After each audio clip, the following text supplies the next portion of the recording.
Let's get going. So we're doing our fourth session on this book. We're on to chapter 4, the sort of thesis of modern logic chapter. And I'll do the usual thing of going around the table and asking each person if they managed to do the reading, any familiarity they have with the subject matter of the chapter from before. And then we'll come back around for first impressions, but just mostly, did you manage to do the reading, first experiences of how accessible it was, whether or not you've read it before, or read other things, the other people he's talking about in the chapter, that sort of general familiarity with the topic stuff. Carlos, do you want to start us off? Sure, I did read the whole thing. I thought it'd be harder going, not that it was easy going, but I was assisted in some respect because I had read some other books on Heidegger, namely the book by Sheehan on the whole Heidegger presentation, not just being in time. I did get the notion that in this particular chapter, he sets it up with talking about Aristotle, Mill, and Hobbes, and Lotze has an interesting take on things. I never thought about it. And then he sets it up again at the end with, I think he's preparing us for fundamental ontology.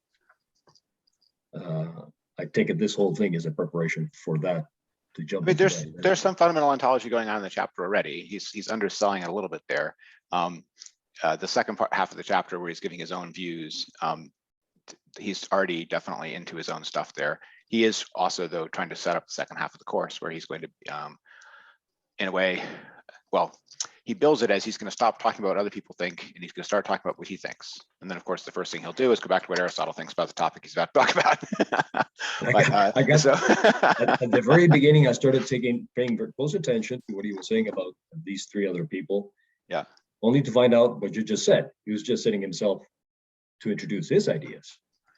Yes, but he in order to show that his ideas are useful, he wants to show what he sees as problems or snarls that on the subject matter that he thinks other people are stuck in.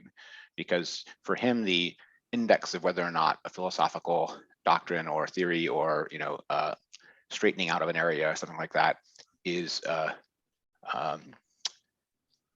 useful, meaningful, correct, right, is the degree to which it illuminates previous problems, makes further progress on things other people were stuck on, straightens out other people's messes, clears things up, so to speak. And he thinks that at the end of this chapter, the claim at least, what he's aiming for, is at the end of this chapter, the problems the other people were stuck in will be much clearer from his own point of view than they were from their own. That's the attempt or claim. That's sort of why that structure is there. So yes, it's an introduction to his own way of thinking about it, but he's also trying to contrast his way of thinking about it with theirs to show that his is a progress, if that makes sense. Yes, it does. Yeah. So had you had any familiarity with Hobbes, Mill, Lotze before? No, not very deeply at all. Okay. I'd had heard a little bit of Lotze, but not particularly this item that he specifically talked about, the, what is it they call it, the auxiliary statement. The double judgment, yeah. Yeah, and actually, it's hard to refute that, but on the other hand, why do you need it? Anyway, I don't want to take up any. That's fine. I mean, we'll get there, but I mean, lots of things you need to deal with negative statements in particular, but that's based upon a particular problem that Heidegger thinks is a real problem. But we'll get to that. I think people are more likely to be familiar with the Aristotle, Hobbes, Mill people, but of those, probably only Aristotle in the context of this sort of logical stuff. When people think of Hobbes, most people don't even read Of Man at all, which is the book he's citing here. And in the case of Mill, he's much more known for his, political and political economic theories than for his doctrine of logic. Although in the 19th century, he was thought of as an important philosopher in the tradition of English empiricism or something. And that's the way he's sort of being treated here. But that's fine. That's good background. You did mention the secondary stuff you'd read on Heidegger himself, I mean. We'll come back around for first impressions. Pete, I know you did the reading, but did you do it right now or did you do it a long time ago? I read this book decades ago and didn't remember any of the stuff on Hobbes and Mill, and I was kind of surprised that he went off in this direction, which seems to be themed around nominalism and starting from William of Ockham, and then how Hobbes kind of reinterpreted nominalism for his own purposes, and then Stuart Mill, who still has a vestige of this nominalism in his logic. And I didn't quite catch the connection with the Lotzi guy, who I guess is a precursor to Kant. And so it seems like he spends all this time explaining this nominalist stuff, and then he gets back to Aristotle and assertion and the importance of the apophantic at the root of Aristotle's logic, stuff he's done in other places. And then he finally gets to the core matter he wants to talk about, which is he gets from assertion to truth as yeah, but don't steal all the thunder. and so it seemed to me like there was this long slog through nominalists, and then a short bit at the end where he recaps where what he wants to say about where logic comes from.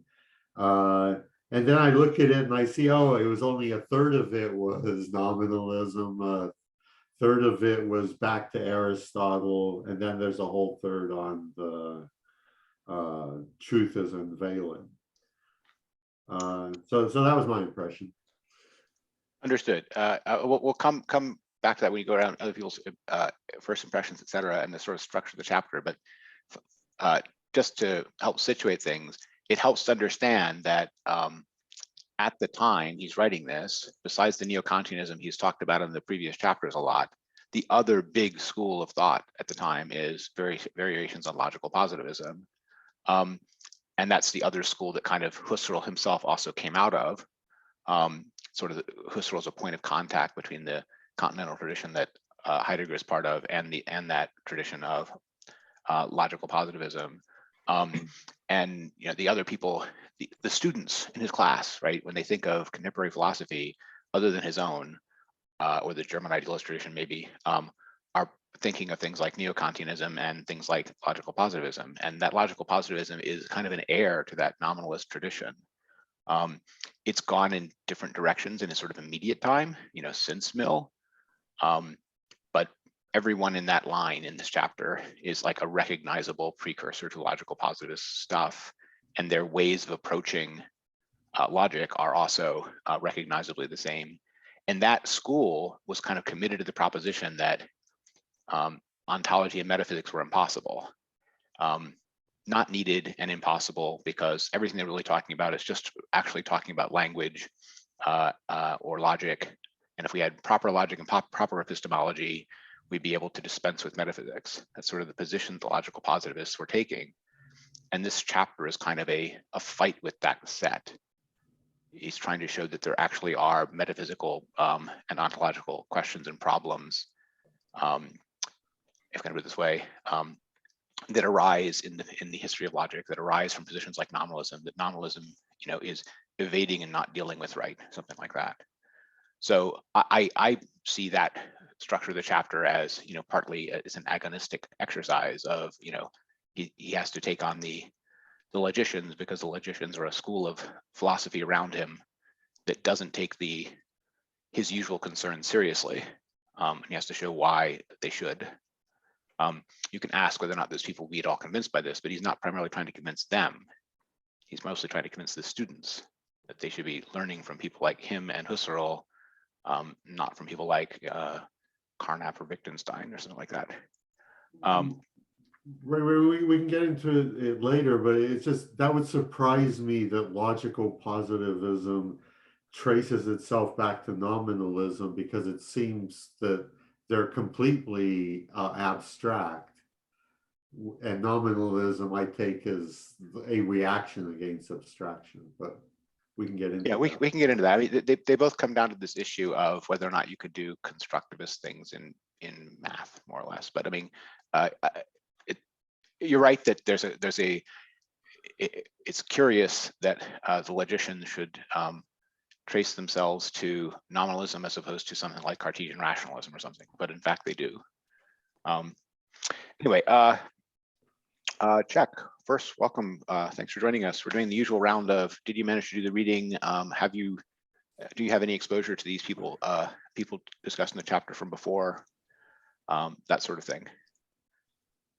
No exposure, but did you do the reading? You're on mute. Sorry about that. No problem. No, I've been tied up with a couple of other things that were sort of urgent time-wise, and so I've not had a chance to catch up, but I will before we close. Okay, there you go. Okay, Joe. First, always to find the mute and unmute button. Yes, I did the reading. In fact, I did it a little early, and so that's a disadvantage, because if I could have done it all like last night, it would be much more fresh in mind. But I was impressed, especially in the second half of the chapter, talking about Heidegger's own point of view, because that really does sort of make it all clear. He spent the first half of the chapter explaining, what Hobbes didn't quite get, what Mill didn't quite get, what they left sort of exposed.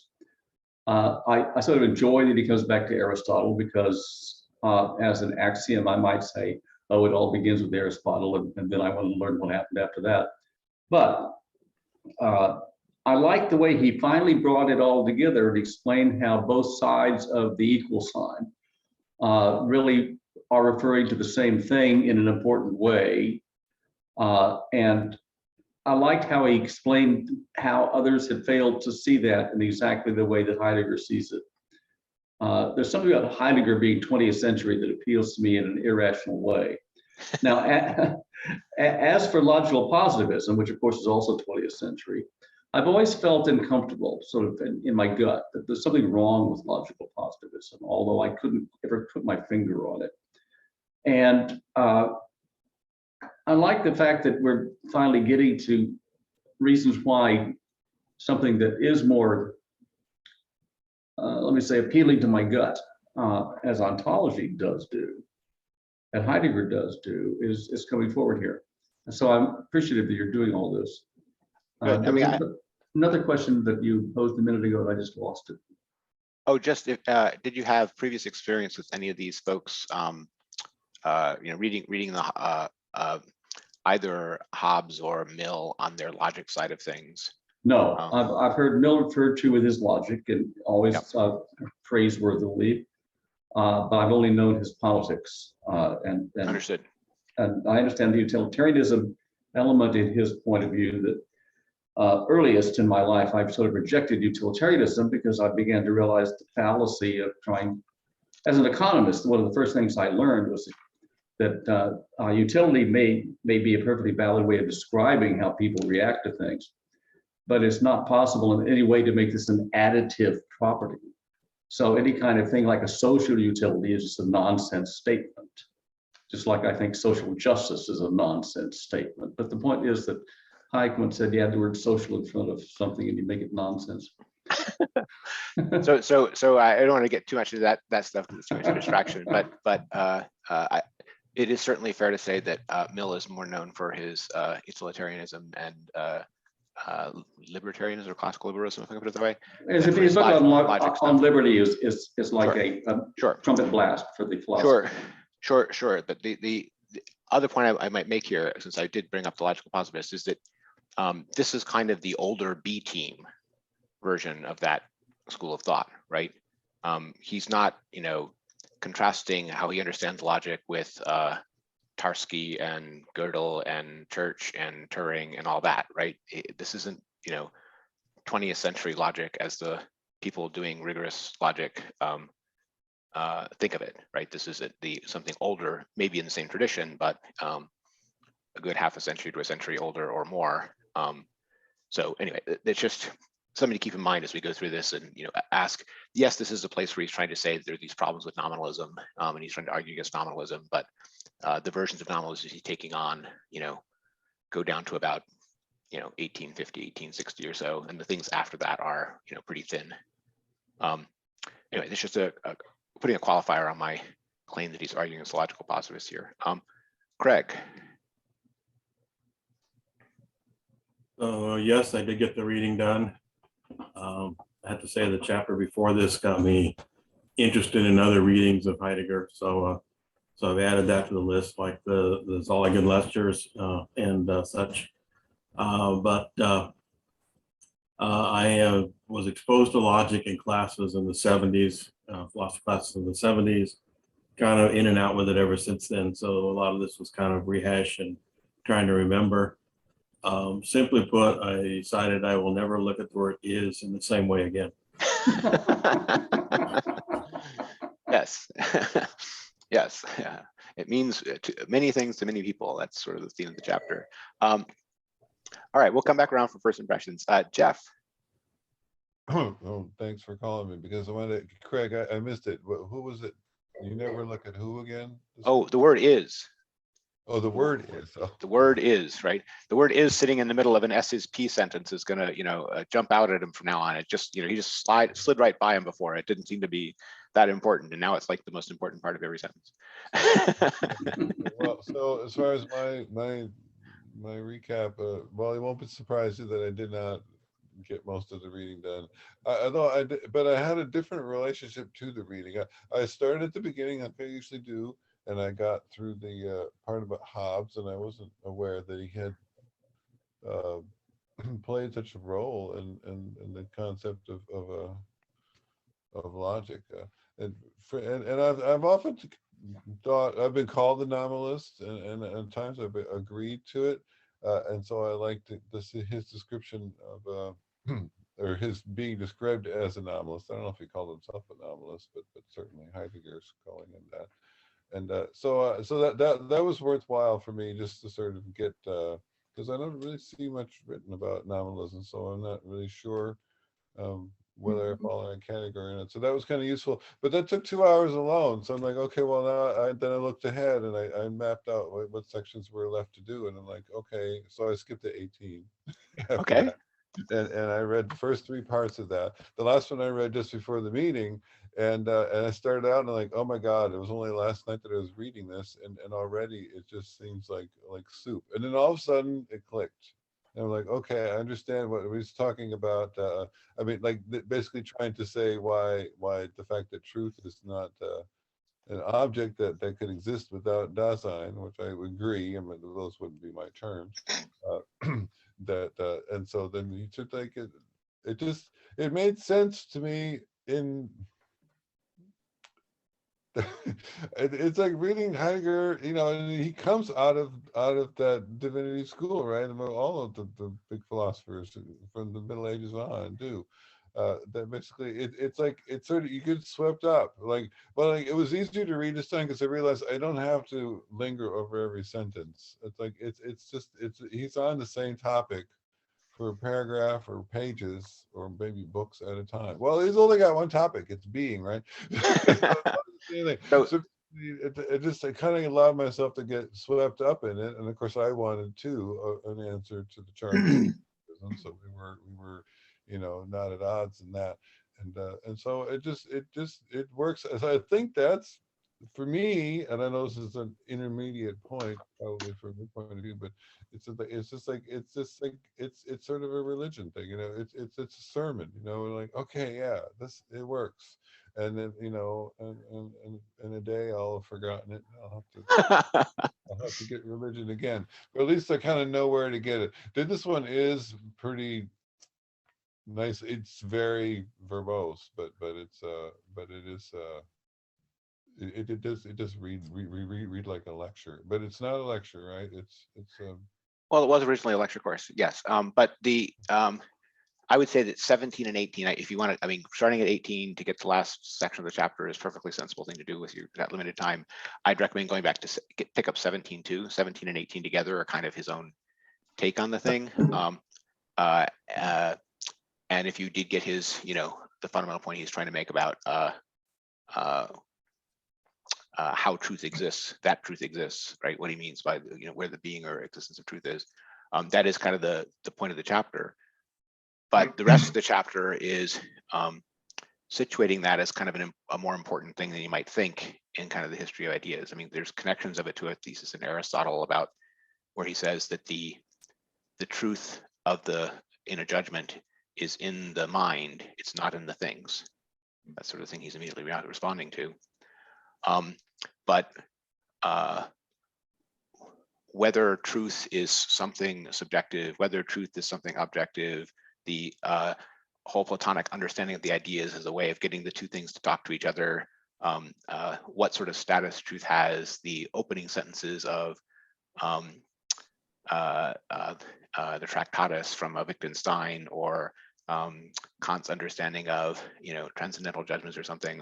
All of these are dealing with the same constellations of problems of what or how or where is truth, right? Because truth is slippery this way. Truth is not like simply over there like the table, right? And it's also not simply an opinion about something. And the point of the chapter is kind of to say a lot of these guys who went off and tried to deal with these things just by looking at propositions and logic missed the fact that there are kind of metaphysical questions and ontological structure questions. By ontological structure questions, means sort of what kinds of things are there and what sorts of things are just dependent on or epiphenomena of those things, right? There's doctrines about that embedded in claims about propositions and signification and language and truth values and judgment, and all those things have that kind of often unconscious metaphysical backstructure that it'd be better to actually be explicit about and to get straight. Because often they've just got an old Aristotelian metaphysics that they're not even thinking about, while not realizing the dependence. Sorry. I was struck by the fact that yes, this is the way people talk about truth, that it's a thing that sits on the table. Yes. We have. Yeah. Yep. So trying to get clear on that is kind of where the chapter is going to kind of come out. But we're already shading into first impressions, but we got to get to Dan. Reading, you probably did the reading a while ago, if I'm guessing, but yeah, I read this book about, I don't know, 8-9 months ago, and kind of these days I'm still reading Heidegger. I'm kind of in the middle of ponderings these days.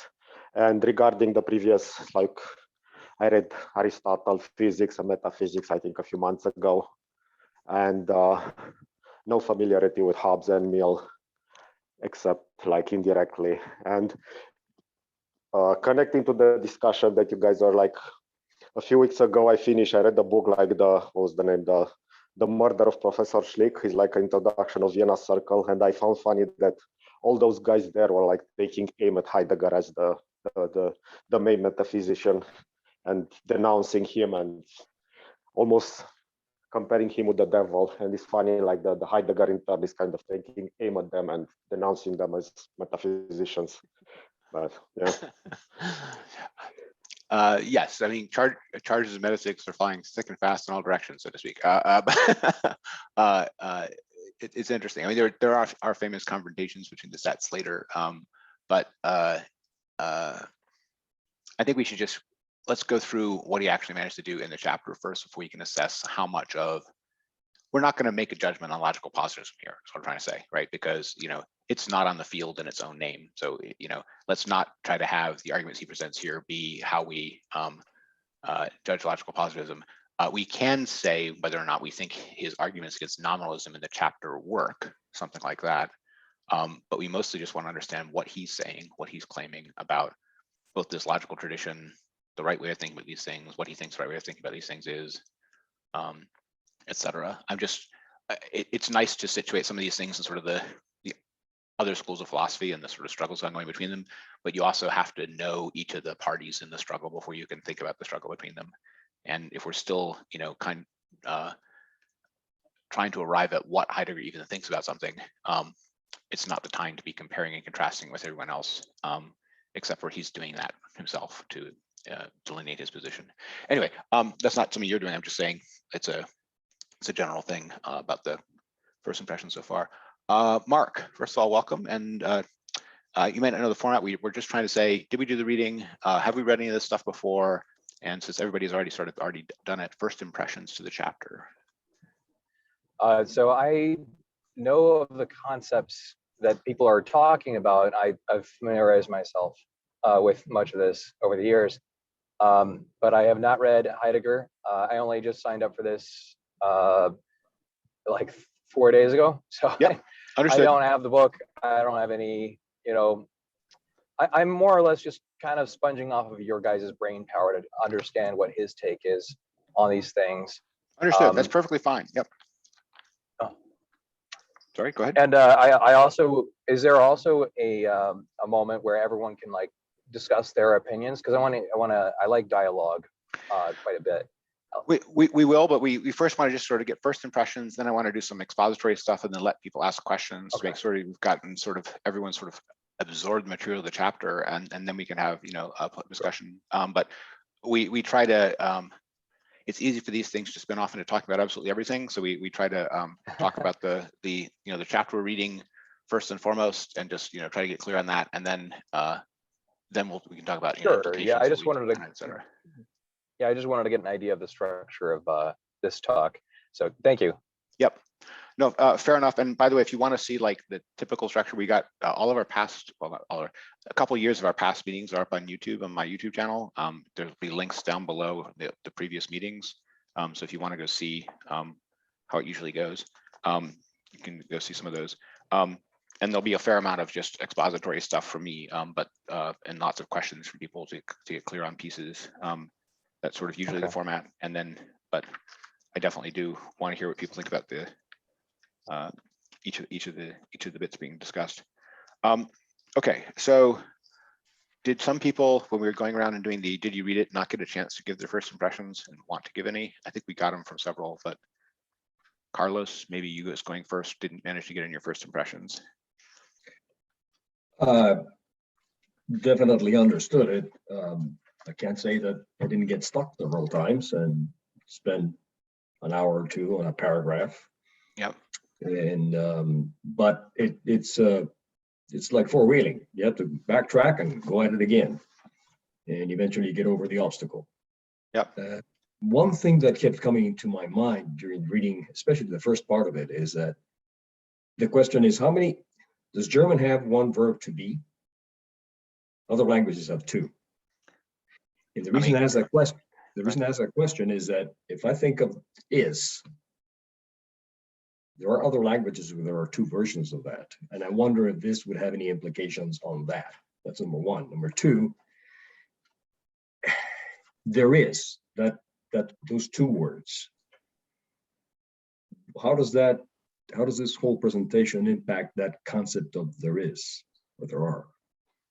Yeah, well, in most of the proposition, first of all, I mean, it's one verb in German for most of this, although he does play with the fact that it has other roots and other senses and ways and words that it's adjacent to, right? So that he will play around with sort of verbally and as different senses to hear in the verb sein. But sein is being in German. The there is, or es gibt, which is the German expression, is more like it gives instead of there is. It's more like it gives. Is the German colloquial expression that's kind of like the il y a in French. So there is, il y a, es gibt, it gives, is given, something like that is sort of the German version of that. He doesn't talk about that passive construction of is here. He's talking all about propositions, S is P, or X is. Okay, just that part. Let me finish, right? But all in the context of the logic understanding of it. And one of the points of the chapter is to point away from the purely verbal, focused on words, understanding of these questions. Now, there are places elsewhere in Heidegger where he'll, get a lot into what language is and what language means, but the whole chapter is kind of a critique of the orientation on these problems purely as logical problems and purely as questions about words. That's what he sees most of this period. If I try to understand the is and the cupola in logic, is focusing on the words and not on the ontological situation behind the words, if I put it that way. And he wants to focus, he thinks that you can reach greater clarity on even those linguistic and logical things by first paying attention to the ontological situation, if that makes sense. It does. And the one other item that I kept coming through, and it's not evident there, but in my mind, there seem to be different nuances to unveiling. Oh, absolutely. Unveiling doesn't mean the same thing throughout the whole thing. It has certain, I don't know how to describe it, nuances, connotations. Well, he uses unveiling as this word for a basic Greek experience of truth, and he also uses it for his own understanding of basic sense of truth. And then he differentiates unveiling into two halves of uncovering and disclosure, right? And that whole, all four of those terms or senses are, being, elaborated in the second half of the chapter, and we'll definitely get to, that whole structure there. But the first thing to understand is that unveiling or an unveiledness is close to being the English translation of the German translation of the Greek word for truth. The Greek word for truth is aletheia, which means alethe, which is sort of like it's unforgetting, but it's also discovery, in the sense of privative of covered. So you're removing the veil, you're uncovering the thing, you're disclosing the thing.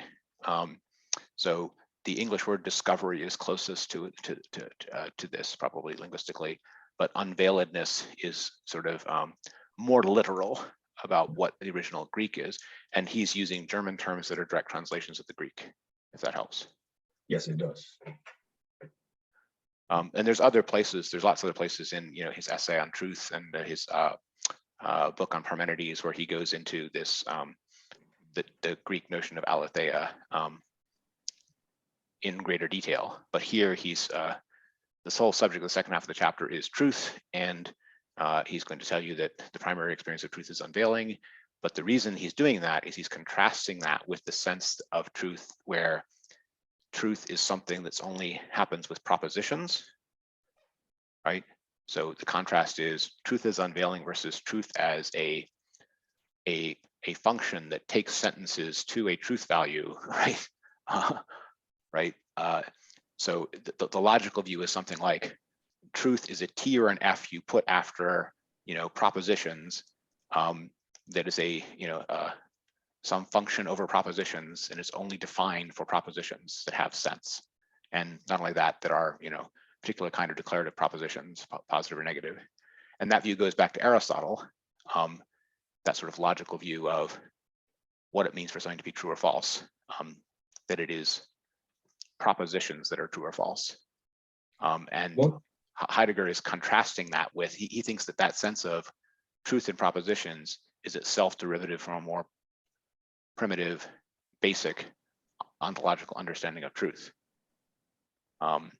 Concretely, for the propositions about things to be true or false, it's because they are or are not in correspondence with the being about them. But the being about them has to already be understandable and uncovered by a mind for it to be possible for it to be truth or falsity about them. This is what he means by focusing on the ontological situation. We might say the epistemological situation, there have to be minds trying to understand things for there to be truth or falsity. And that's more basic than that truth or falsity is an attribute of propositions. Does that help? Yeah, well, one thing that we can deal with this when we get to it eventually.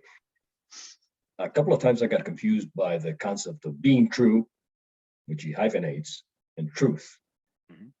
2 days ago, I thought I had it straight. This morning, I don't. Well, this morning, I didn't. But anyway, there's So a bit of being confusion in my mind about that. yeah, being true is something that it's more like the contentful thought side of the thing, but truth is something which exists or happens that includes the accent or note of and appearing to. So for Heidegger, truth as unveiling occurs, and truth occurring is the same thing, is something like saying it's the understanding of the truth that we're talking about. From the standpoint of a Wittgenstein, who might say that truths are abstractly there or not there, regardless of whether or not they're known. That's not what Heidegger's talking about. For Heidegger, the accent of appearing to a mind is part of the concept of truth. So he will sometimes use truth. Right, and that's where he'll end up at the end. But that is derivative. That formula is meant to be explaining, right, this more basic take. But the more basic take is that the notion of truth includes something like appearing to, discovery. Yeah,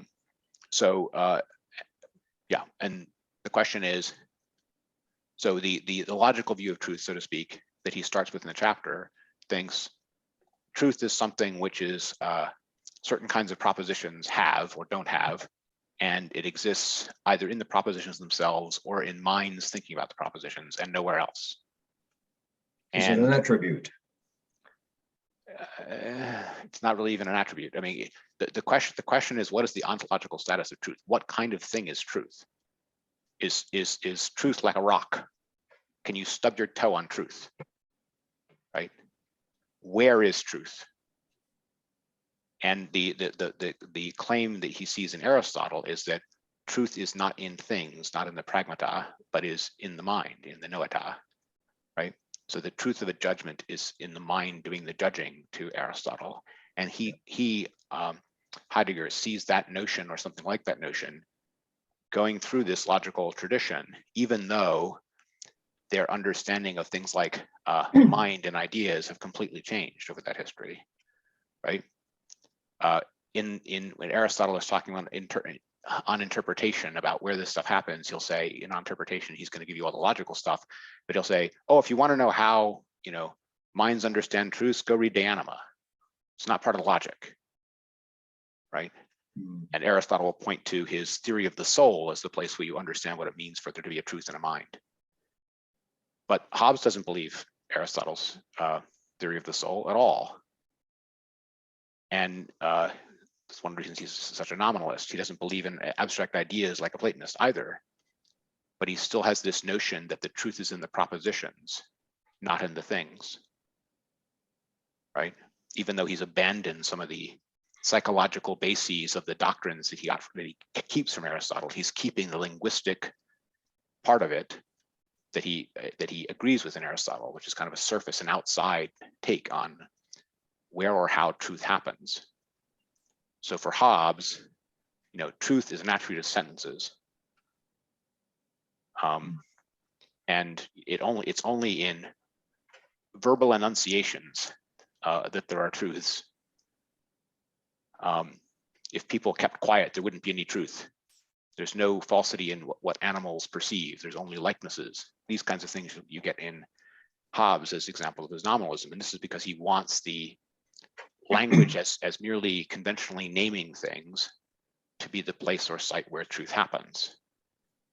He wants truth to be conventional in a sense and linguistic in a sense.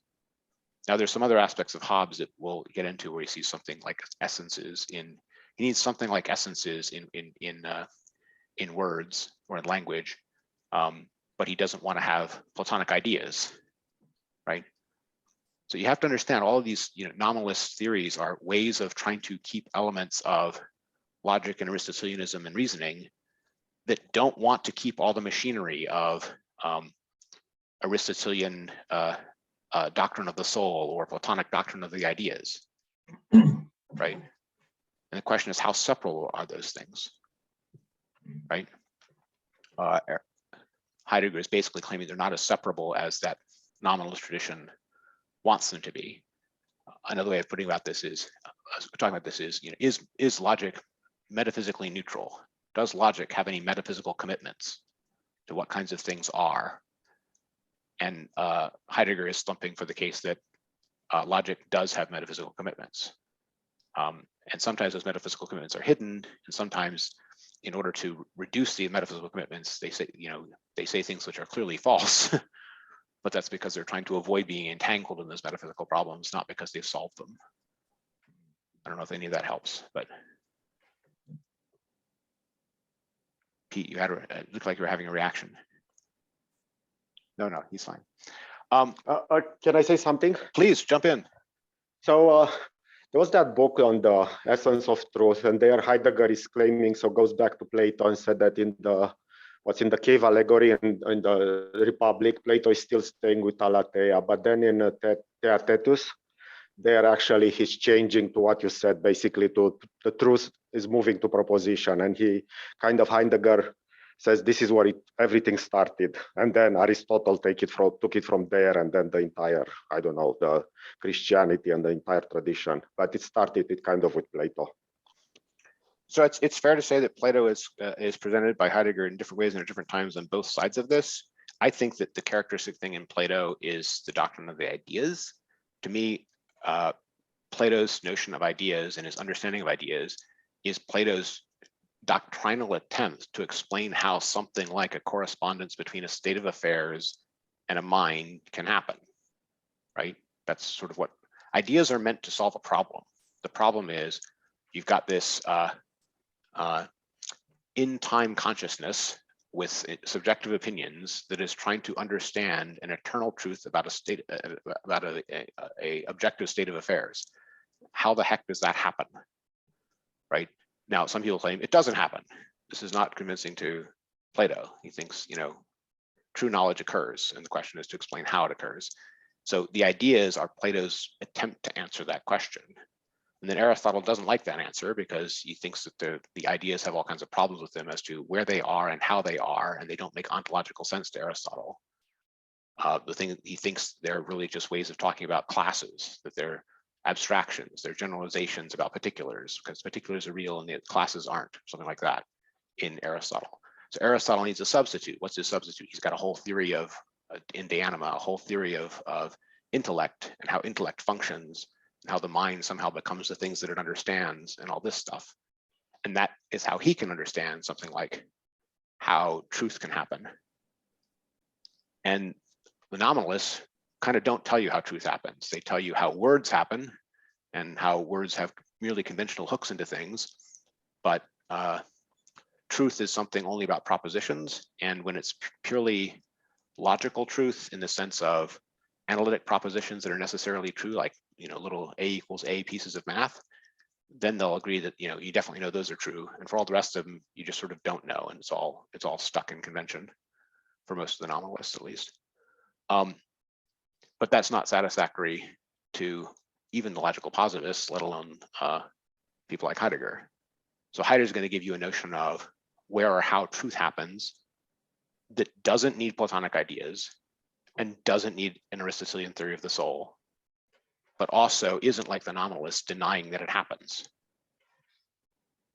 So, I mean, that's sort of the basic subject matter of the chapter is where or how does truth happen? And do you need to have recourse to either a Aristotelian intellect or Platonic ideas to explain how it does? And Heidegger thinks, no, you don't have to have those things, but you do have to have something like an ontological doctrine. Compared to some of the logical positivists who think you can dispense with metaphysics entirely and can treat the whole thing as just a syntactic construction. So I don't know if that helps. I mean, going further to some of the other things that Heidegger says in his later stuff about truth, it's of some interest, but it's also things that people here haven't read. So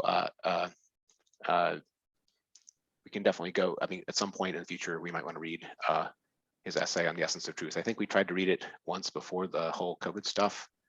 I don't know how many people got it.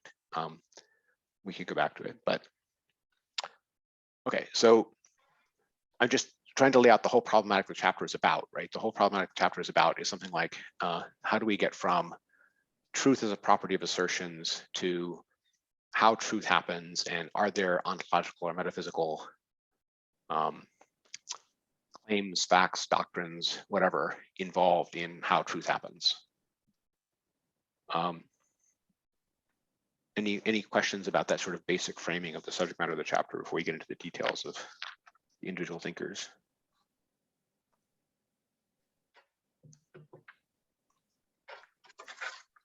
Okay. So Hobbes is like the first person he talks about, but he actually starts with Aristotle, right? And he's kind of agreeing with Aristotle a fair amount. He's going to even agree that there's some sense in which Aristotle is onto something where he says that truth is something that happens in the mind or isn't in things. But he says, Heidegger says, that the truth of that is that truth is not extant. Truth is not like a table, right? But Heidegger is not going to completely agree with Aristotle that truth is simply in the mind. In the end, he's going to come out in a different place on that question. I have to see where that place is at the end of the chapter. But he's going to partly agree with this notion that there's something leaning towards the subjective pole of things, so to speak, in truth. And getting clear on what that leaning is one of the things that he's going to try to be about. Why does this come up in the first place? Because the logical approach starts from trying to attack this from the notion of just words. What do I mean by that? You got strings of words, A is, A is B, S is P, whatever. And you're trying to understand how they operate, how they work, the different kinds of propositions. If you look at the actual subject matter interpretation, it's all about positive propositions and negative propositions, and what propositions are contrary to each other, and which ones are contradictories, and which ones do you negate, and what do you do with the for everys and the there is some, and how do you deal with future conditional propositions and in terms of what their negations are, and so on, right? It's all about this logical machinery operating kind of, we would say, syntactically on propositions that are treated as just given sequences of words. And Aristotle, unlike some others before him in this space, will build that up from the smallest pieces of sentences. He'll explain to you that words already mean something. They're not just meaningless grunts, but they don't yet have any truth value. To get a truth value, you need to put multiple words together, and you have to have a verb. The verb is going to be a time word that has some sense of time in it. And we don't have to worry about the future and past. We'll just stuck with the present for now. The ones that have present time words are trying to say something. And then they're either trying to say that something is, or they're trying to say that something is something else. So this is all this very external, looking at the variation in collections of words and the senses that can and can't be attached to them, to notice, you have to have this many words before you get something which can be true or false. So, and Heidegger remarks along the way that, this is treating the words as though they exist like the trees and you're just walking through them, right? He's contrasting that with recognizing that language is something which Dasein does, right? The reason we can understand words these ways is because they don't just exist like the trees exist, We made them for our purposes, right? They are communication. There's all kinds of aspects of this which is unstated when you look at these terminological stuff purely externally. You're trying to understand them as a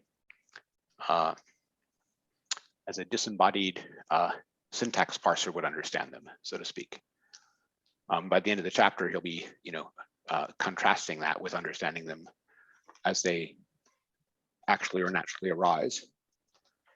But in that sort of outside, looking at just the elements of the sentences, right?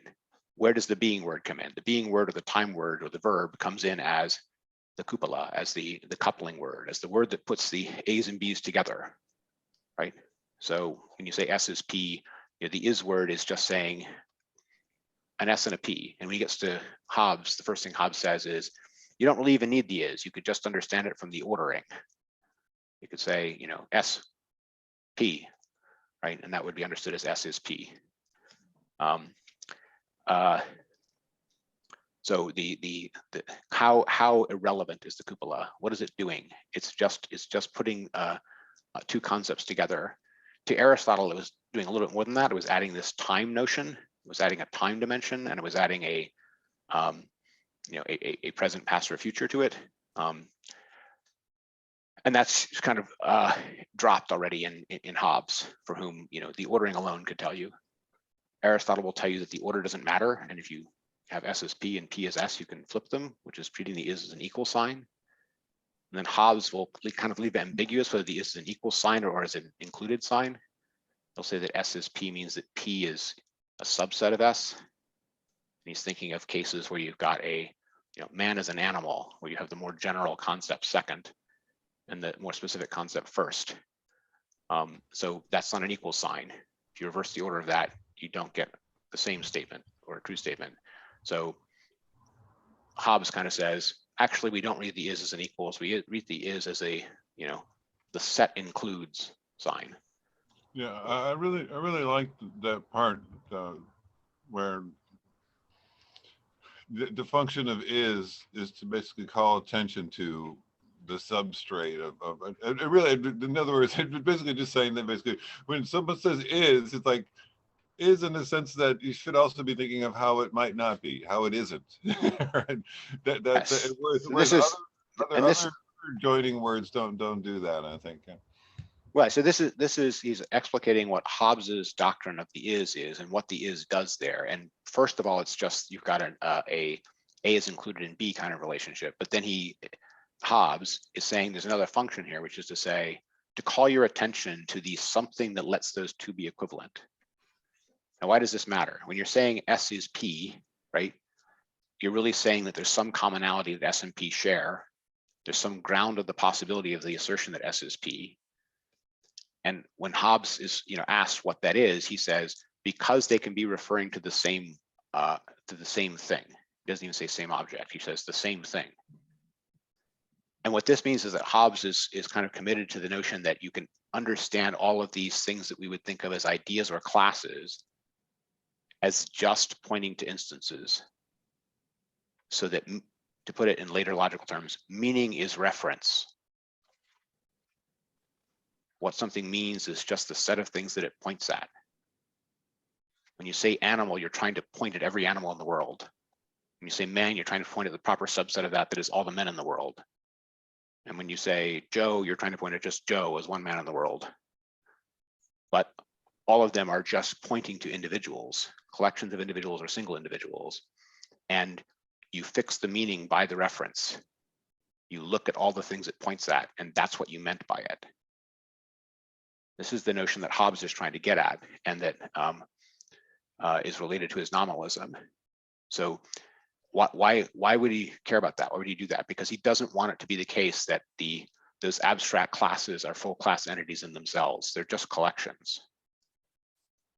But there is something which is the abstract noun in them. There's not the body, but the corporeity, right? The corporeality, whatever. That is the abstract version of what all the bodies have in common. So you pointed to all the bodies in the world, and they were equivalent in their bodiness, right?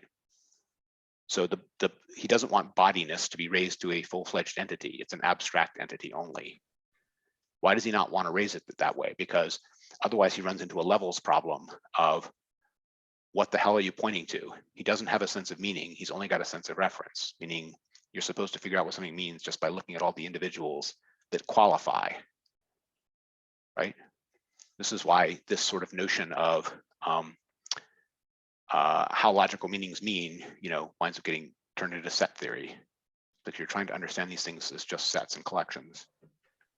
So that's sort of background to what Hobbes is getting at there. The point that Jeff was pointing out is that this, the place where there's something is like in Hobbes's doctrine is this essence notion, that there's something that the extended and body have in common in the things that they point at, not in the words, that lets it be true that body is extended is something you can verify for yourself by inspection. Right, so Hobbes is not committed to the proposition that body is extended is a matter of linguistic convention. He thinks that you can tell it by looking at the body things and looking at the extended things and noting that their extension coincide, and then seeing why their extension coincide, because all bodies are extended, right? And all extended things are bodies. So that's this notion of essence or essentiality that you do get in Hobbes. And Heidegger points out that this is a place where he's not completely nominalist, right? That's not just the name. The thing that extended things in body have in common isn't just a name, it's something like an essence.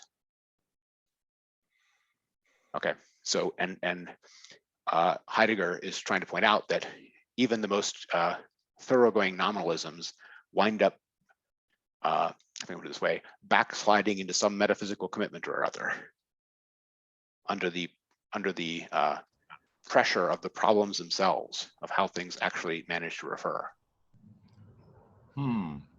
Because actually, yeah, when later on, I think it's like near the end of one of the sections. Since I didn't read that many full sections, it's probably the one on Hobbes.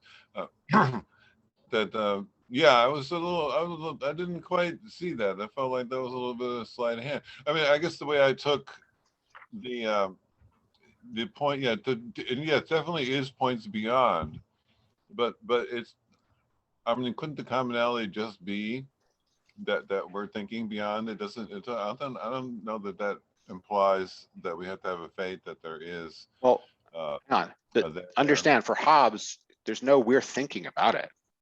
The truth is in the terms. The enunciated speech is where truth exists. He's not referring it to a mental reality. The only mental reality being referred to is, so and so thinks that this if he says it, right? That he says it is a sign that he thinks this thing. But the thing that he thinks and its content is just a set of words. The meaning has to be in those words. You don't get to have a meaning off in your mind. He doesn't have a notion of a separate metaphysical plane for mind,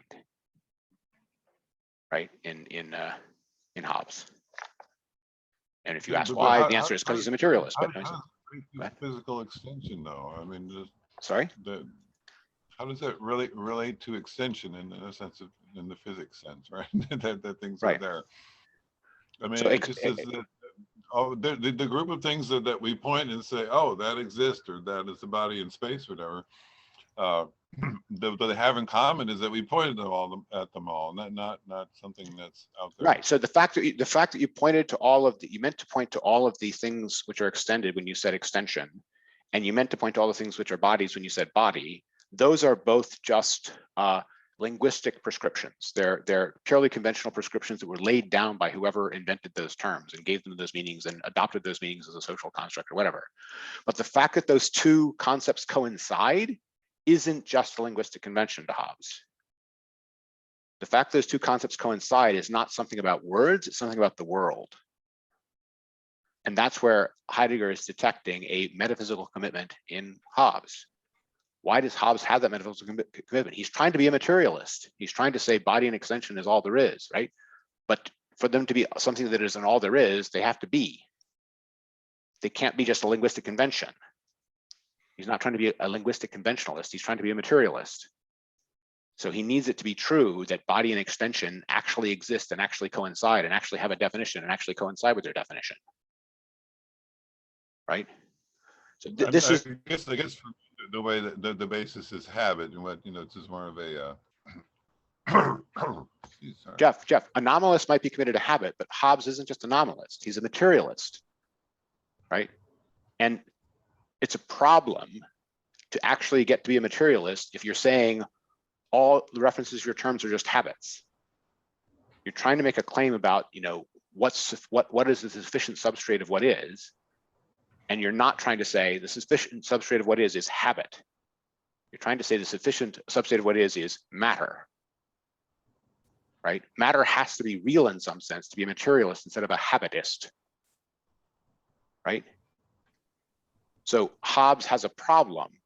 He doesn't want to be a habitist who says, everything that is linguistic habit. He's instead trying to say everything that is material extended body. But to do that, the reference of extended and body have to actually exist. They have to be real, and his concepts have to actually describe them. So this is the reason. I don't know about that therefore, but I mean, that seems to be a presumption there. Well, someone who isn't trying to be a consistent materialist won't have this problem, but Hobbes is. And so when Hobbes is trying to explain his whole doctrine of linguistics and truth and meaning, he's trying to leave room in that doctrine for materialism to be true. Okay, actually, I agree in the case of Hobbes, going mostly from the fact that we all know his political theory, right? He does need there to be an external reality. So yeah. Yeah, and not just for his political theory, but for his metaphysical theories too, right? He wants to be a materialist. He wants materialism to be true. So because he has philosophical commitments, he doesn't wind up being a purely conventionalist nominalist, right? And so he does need some notion of essence, if only for concepts like body. And that's sort of what Heidegger manages to bring out here, is that there are such metaphysical commitments in Hobbes. The next thing that he gets to in Hobbes is this, he's getting at this question of where truth happens. This is the stuff on 190 and after. And Craig, some of this is your problematic of animals.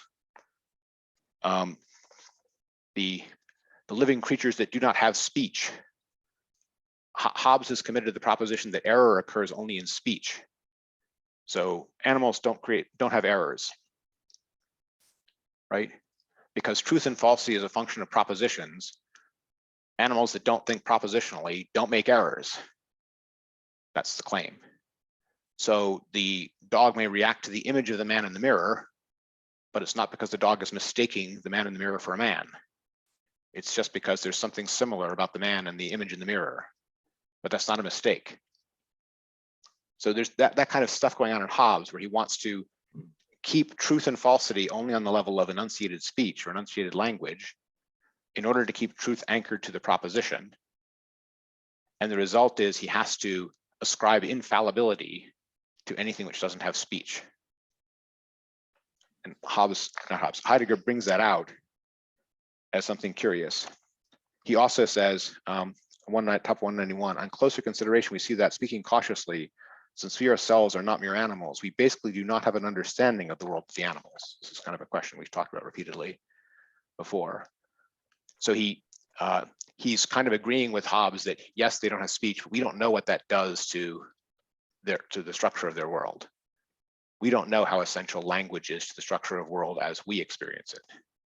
We don't understand the world of animals who have consciousness as we have it, have experiences as we have it, but don't have language to organize it the way we organize it with language.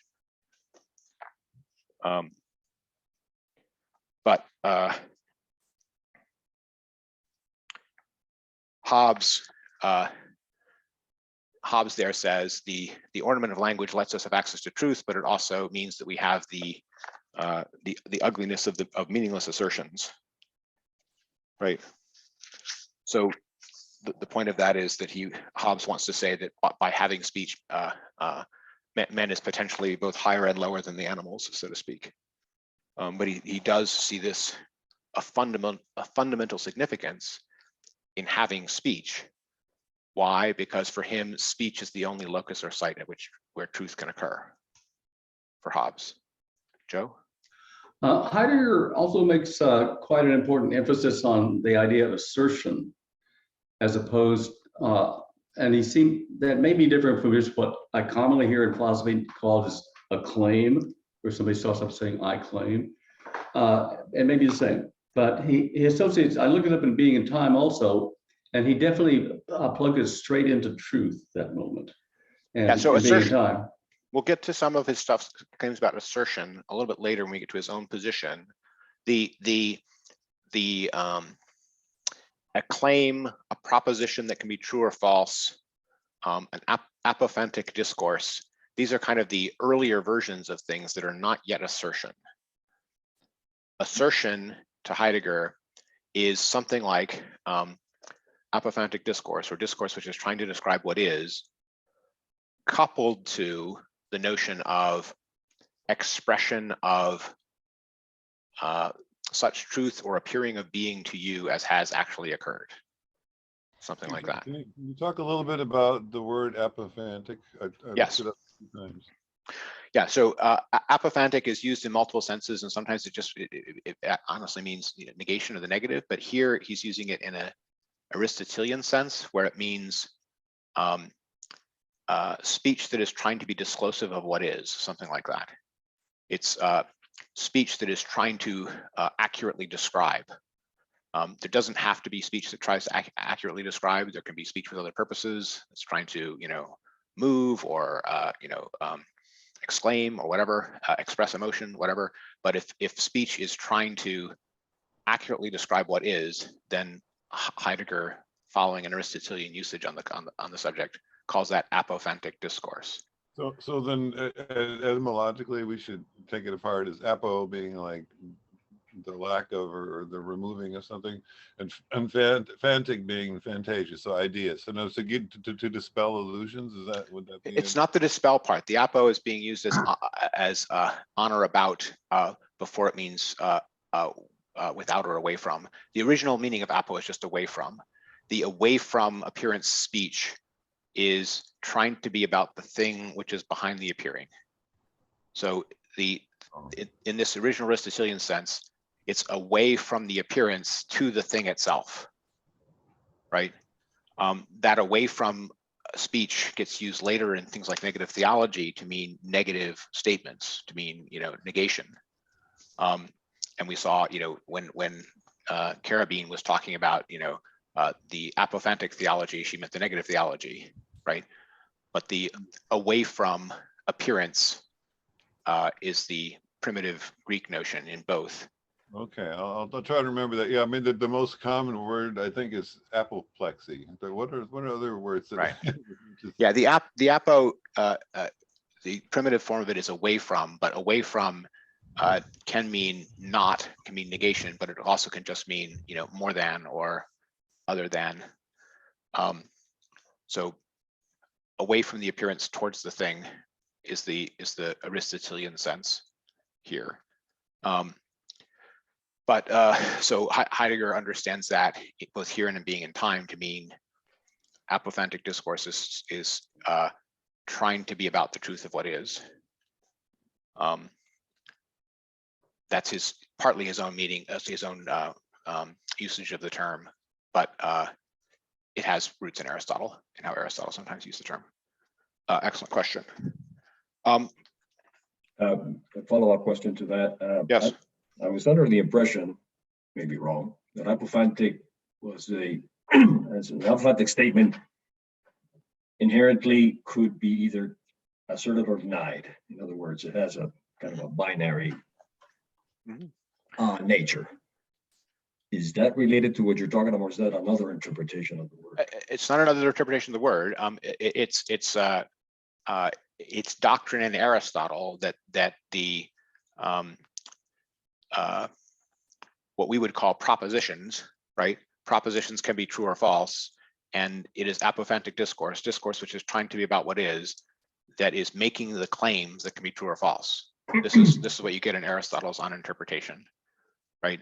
So this lines up with the other logical people here saying you have to get to the full statement before you have something which could be true or false, or truth or falsity are properties of statements. That's linked in Aristotle to the idea that it's only discourse which is trying to be disclosive of what is that is true or false. The modern version of that is it a proposition, right? As opposed to an exclamation or an exhortation, or there's all kinds of speech that is not trying to be an S is P claim about something, right? But if it's an S is P claim about something, it can be an S is P or an S is not P claim about something. And it can also be an S is P which is true or an S is P that is false. So truth and falsity and positive, negative statements, as well as universal and particular statements and the other kinds of variations like that, is what Aristotle spends, you know, on interpretation, laying out, you know, going through all the variations of considering. Does that help? Yep. Okay. So in a sense, we're not talking about any form of communication. We're talking about a very Correct. specific structure of Correct. our own linguistic abilities that we don't assume that animals have, even though they may be highly communicative with each other.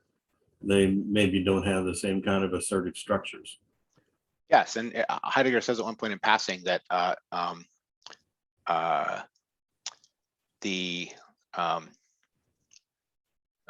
think even Aristotle says at one point that the grunts of beasts have meaning, but not truth or falsity.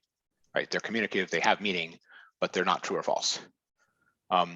They're not yet at the level of, we would say, propositions. Yeah. So even if the grunt says there's food over there, let's all go get the food. It's a different kind of assertion. The proposition there is food over there is an interpretation of what the grunt was meant to mean, and that interpretation could have truth or falsity to it. That is, the grunt could mean that. Well, the grunt could mean that. I'm not just being the communicative. We don't know, but the grunt could mean there's food over there, and there might not be food over there, right? I have a question. Go ahead, Mark. Sorry. Who was it that said that truth is only in words? So animals. Hobbes. Can never. Hobbes. Okay. Yeah. And so would Hobbes say that what is separate from the truth? So like, kind of.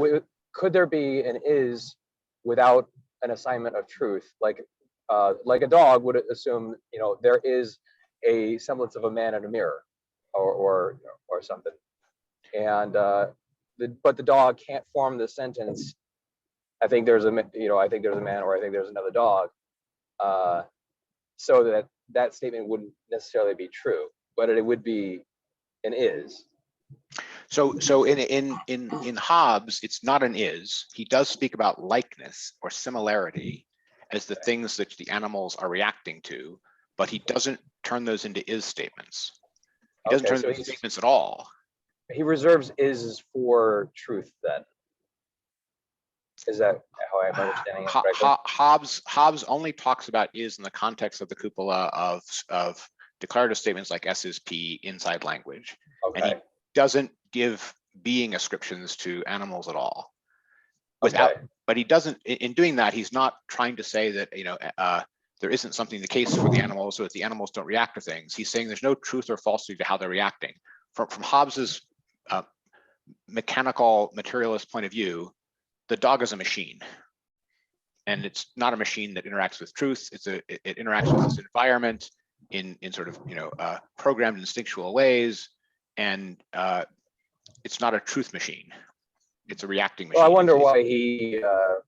wonder why he thinks humans are so special, because I am of the opinion that humans are animals as well. So is he. So is he. So is he. The quote special unquote part in Hobbes is that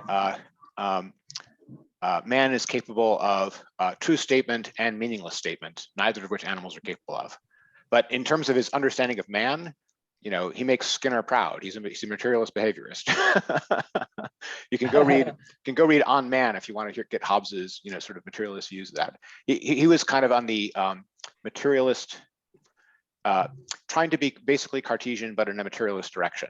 His notion of matter is a little bit strange, though. But if you want to understand Hobbes, he's a materialist, an early modern materialist who's otherwise similar in his philosophical outlook to Descartes, if that helps.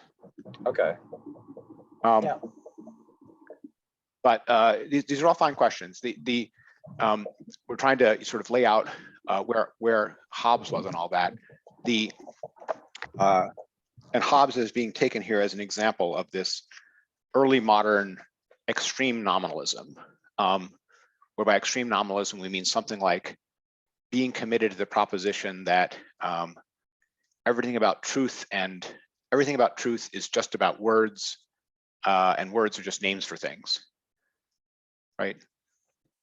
So it's a conventional system of signs that are names about things that are real, and you understand those as, instruments and instrumentally understood and manipulated things by human beings. Human beings manipulate words as tools to refer to things which are real in a way that the words themselves are not. Does that make sense? Yes. Okay. So what's different about Mill? First of all, just any further reactions to the Hobbes part, or can we move on to the Mill part? You can move on. That's fine. Okay, and for the rest, do other people want to take a stab at what's different about Mill? Mill starts off from a similar kind of nominalism to Hobbes, but he doesn't end there. And why is that? What are the problems that Mill is worried about that Hobbes wasn't, that sort of move him away from the strong nominalism of Hobbes?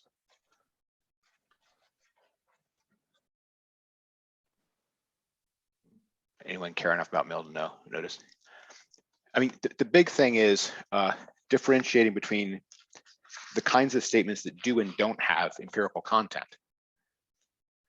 Why does this matter? Because, you know, often in Hobbes was trying to tell you that you understood meaning as reference, right? Okay, but after Kant, Mill is, you know, extremely aware of the fact that there's all kinds of propositions, true propositions that are analytic propositions, and there's other propositions which can be true or false because they're about an empirical external world, right? They have the category, they fall into the category of, you know, they don't have to be the case, but in fact they are the case. In that sense, they're existential judgments in Kant's sense, meaning they're judgments about existence of things that don't have to be but are. Remember the three categories we had in Kant, where there's things which are necessary truths, there's things which are merely possible, and then there's the things which are existent or actual, right? They didn't have to be what they are. So you can have statements about possibilities, you can have statements about necessities, and you can also have statements about this intermediary thing of, in fact, they are. They didn't have to be, but in fact, they are. And there's different categories of judgments about those things. Okay, that's all just Kant, this sort of background to Mill. So are the ways that you deal with meaning for those three classes of things the same? And Mill doesn't think they can be, right? If you're trying to figure out what a proposition means by looking at the instances that it fulfills, right? You're using the world to do the work for you. But if you've got an analytic proposition in mathematics, right, that follows from definitions, it's all just about the words, right? And these are not the same kind of things. The way you make is statements is different about them. You don't mean the same thing when you say that 2 + 2 is 4 as you mean when you say, you know, that the sun appears round in the sky, right? One is an empirical statement of fact, and the other is a necessary, you know, meaning of definitions laid down. One is way more conventional than the other, so to speak. So he's trying to track this issue of the conventionality and necessity, or lack thereof, of statements, and the previous nominalism isn't good enough for him because it doesn't differentiate these things. Okay. By the way, some of these are the same kind of problems that got addressed in much later philosophy by people like Kripke. There's a question about how much you can get notions of truth to just be notions of reference. That's the fundamental thing that Mill is still playing with, and he's noticing the problems, right? And in that sense, I think it's fair to say that Mill is more sophisticated about the variety of propositions than Hobbes was, right? And this both deals with issues of directions, negations, but also the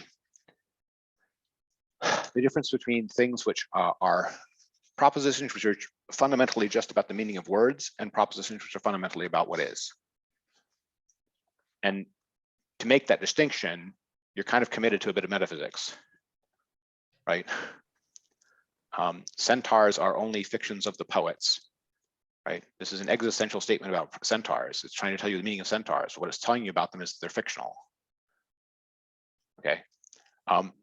In that sense, Mill wants to read that as saying, this is a way of telling you the meaning of the word centaur, to tell you that don't go looking for an actual existent centaur to find the reference of this word. Go looking in literature, right? So the place to do any looking for instances, look up to figure out what the word means is not the real world here, right? So that to Mill means that there's different notions of being in these different areas or regions. What areas and regions are we talking about? Mathematics, fiction, physical reality, right? So the propositions that are referring to those, existence means different things in the propositions referring to those different kinds of things. Existence in a proposition about centaurs, existence in a proposition about numbers or triangles, and existence in a proposition about, material objects have different meanings. Carlos?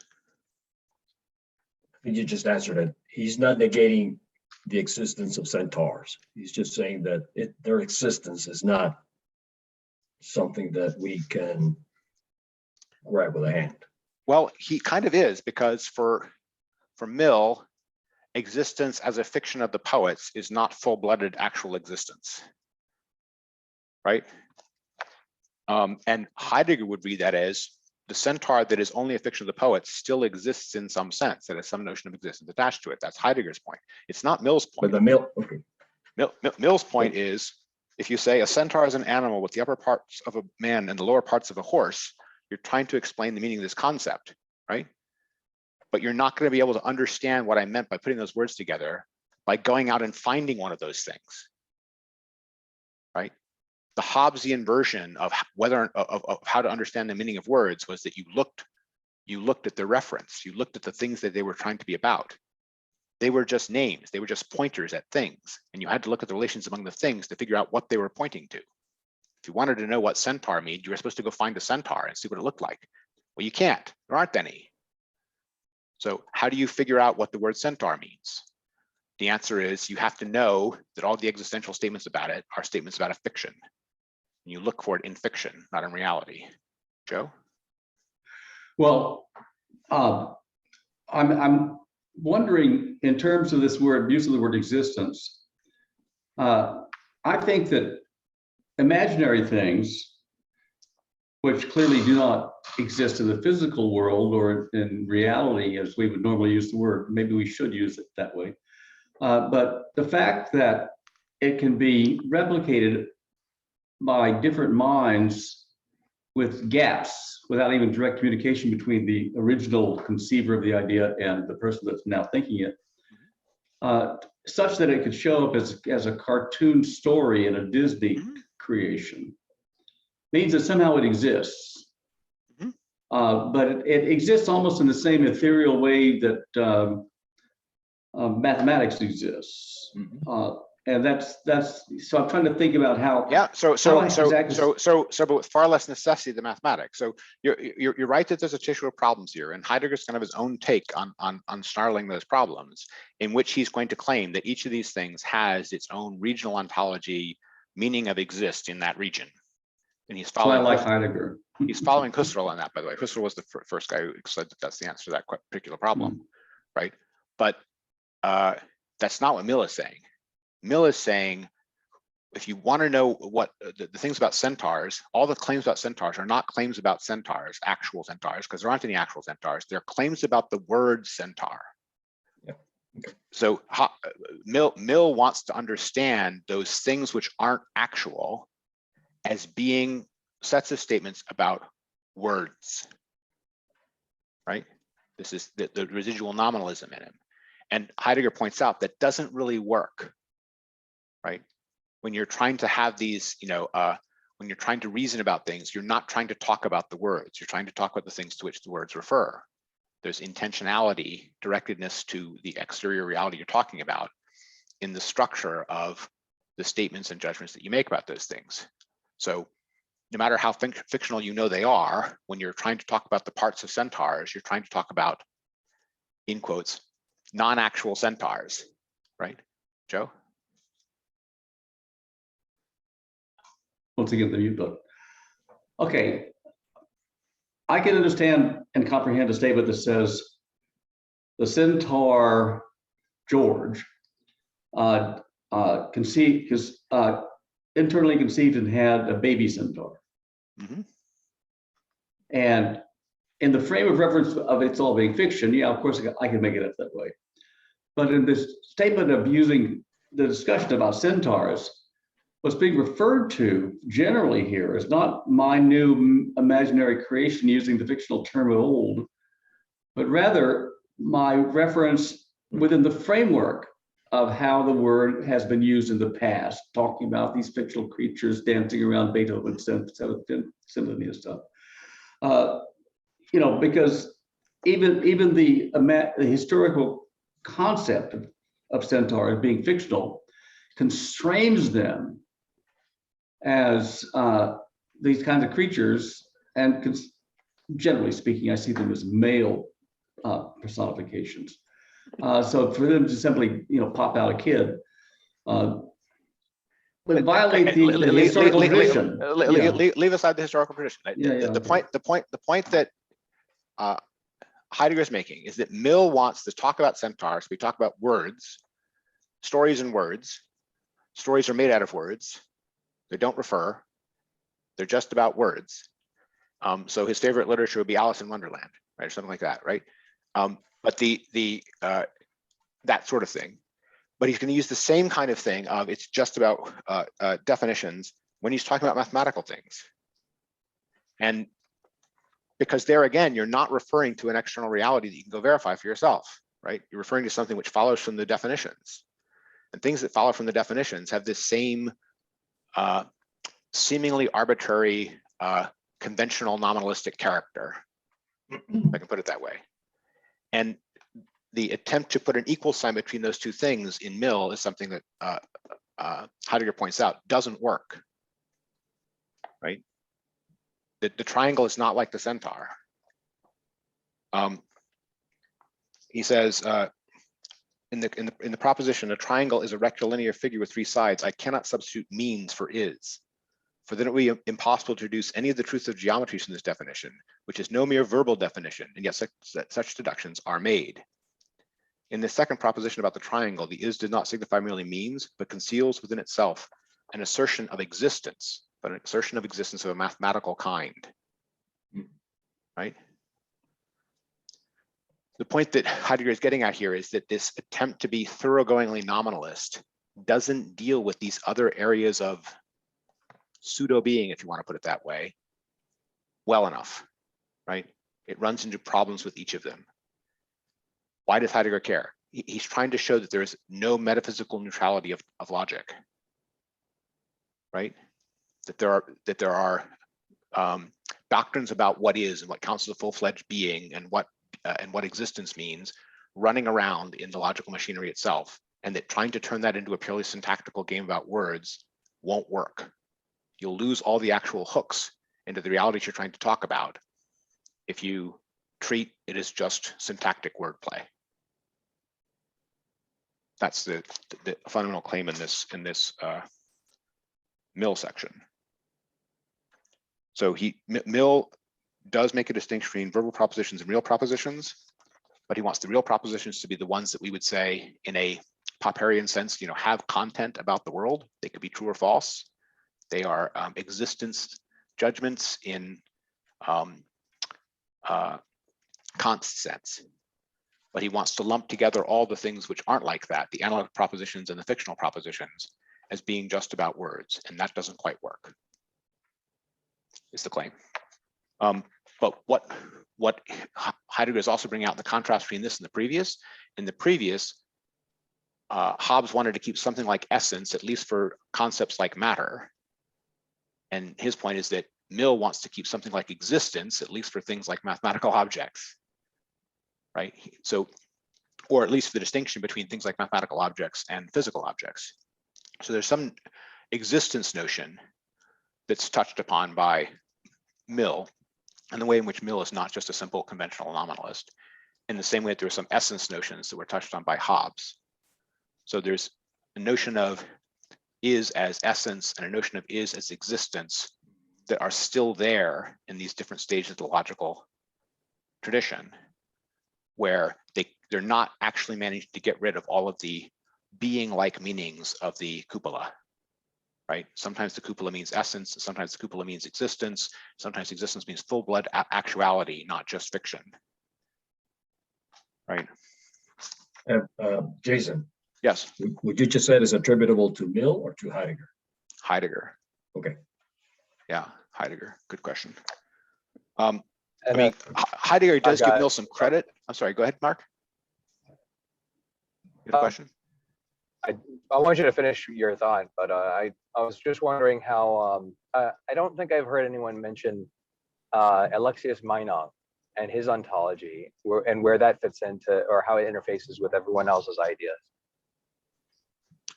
Because it's not the thing we're reading. I mean, we're going to talk about what Heidegger thinks about ontology and the people he talks about, but we don't bring up Oh, everybody's he doesn't ontology. mention. Oh no, okay. So he doesn't mention Meinong at all. Not here. Okay. Yeah, I mean, and there's a definite problematic in this whole chapter, which is trying to get to something like the underlying metaphysical situation that all this truth as logical truth is being built on top of. Okay, the last one that and we could probably go through this one fast, is Hermann Lutz. And the fundamental thing we get in Hermann Lutz, he's mostly trying to follow Mill in his logic. But both Hobbes and Mill had this notion that the is just a cupola, which is just the idea of I combined. And so about Lutz, he was influenced by Kant and Hegel and Mill, all three, right? So he's trying to get them to fit together. And the notion of the cupola as the I combined, is putting together an S&P, and it has to be just a synthesis operator. It's supposed to be a synthesis operator on the true primitive concepts. So you know what the S is and you know what the P is, and what the is does is the synthesis operator that puts them together. It's the I combined in Kantian terms. Okay, so then Lutz's immediate problem is, how does an I combine work in a negative statement? S is not P. I can't be combining an is and a not, right? So he needs to have a notion that can have just an I combined, right, as the function of the is, but he still has to deal with negative assertions, with negations. So Lutz's way around that is what's called the doctrine of the double judgment. You always have the positive form of the judgment is the underlying thought, and then you have a meta judgment about that to say it is true or it is false. So when you're saying S is not P, you're actually thinking S is P. No, that's false. That's what's called the doctrine of the double judgment. So that even in a positive judgment, S is P, you're thinking S is P. Yes, that is true, S is P. So you're always thinking the original statement and then the meta statement around it, in the meta language around it, so to speak, that is putting the truth value onto it. The sentence itself is just a primitive that doesn't really have a truth value yet, or at least doesn't have a decided truth value. And then you add the truth value to it with a secondary judgment. That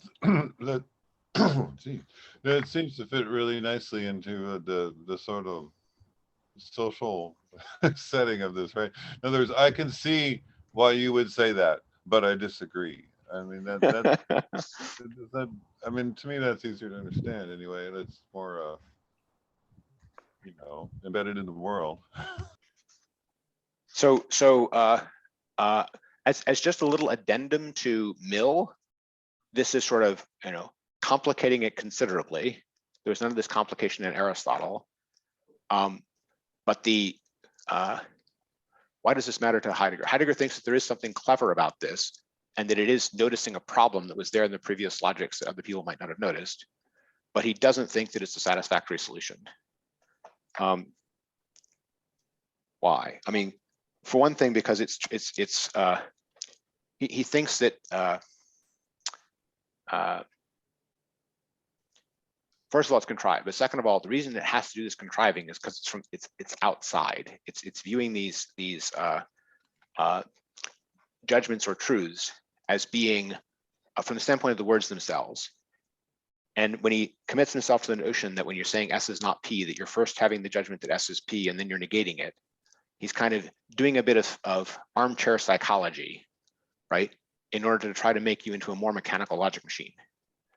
If you do the actual psychology by looking at the actual thoughts, you get something more like Husserl in the Philosophical Investigations, right? And that's not the way it comes out. That's not the way the phenomenology comes out. It comes out instead that your thoughts are trying to refer to realities outside the mind, this transcendent aspect of the intentionality business that we saw in Husserl long ago. And that's what Heidegger objects to the Lutz analysis. He objects to it with Husserlian doctrine of meaning, so to speak. I have a What does this question. matter? Sorry, go ahead. Question regarding part of the Lutz's segment. Yes. He introduces this hyphenated term, being judged, Yes. that sometimes, depending on how to read it, it makes sense, sometimes it doesn't. Perhaps you can clarify a little bit. Yes. So the thing which he's trying to get at here is objectivity as being. What is going on here? The Lutz wants truth to occur only in judgment, and the meaning, the meanings of beings themselves is the true judgment about them. So this is down in 200. He says, we saw that Aristotle already defined the assertion as that which can be true or false. The judgment is the vehicle of the truth. That which towards which knowledge is directed is the object of the judgment. And then after that, Kant's current revolution is to interpret that the objects conform to the knowledge. So that objectivity becomes the objectivity is something like the conformity of the judgment to the thing that the mind has projected as the over against which that it is understanding. So that true judgment is knowledge of objects. Anyway, some of that is Kantian rather than Lotzian, and he's only bringing it up because Lotzian is also a Kantian. But what's going on here? What's going on here is that tradition, the sort of Kantian tradition down to Lutz, of which Lutz is a part, doesn't have a separate notion of being from its notion of truth. It wants its standard of truth to be its standard of what is. Understand, there's no notion in Lutz or in Kant for that matter, that being true is an appearing to. There's no notion of aletheia here. There's no uncovering, right? Truth only happens in assertions, well, true judgments, honestly, more accurately. But the truth in true judgments is the beings. It's the beings that are being judged.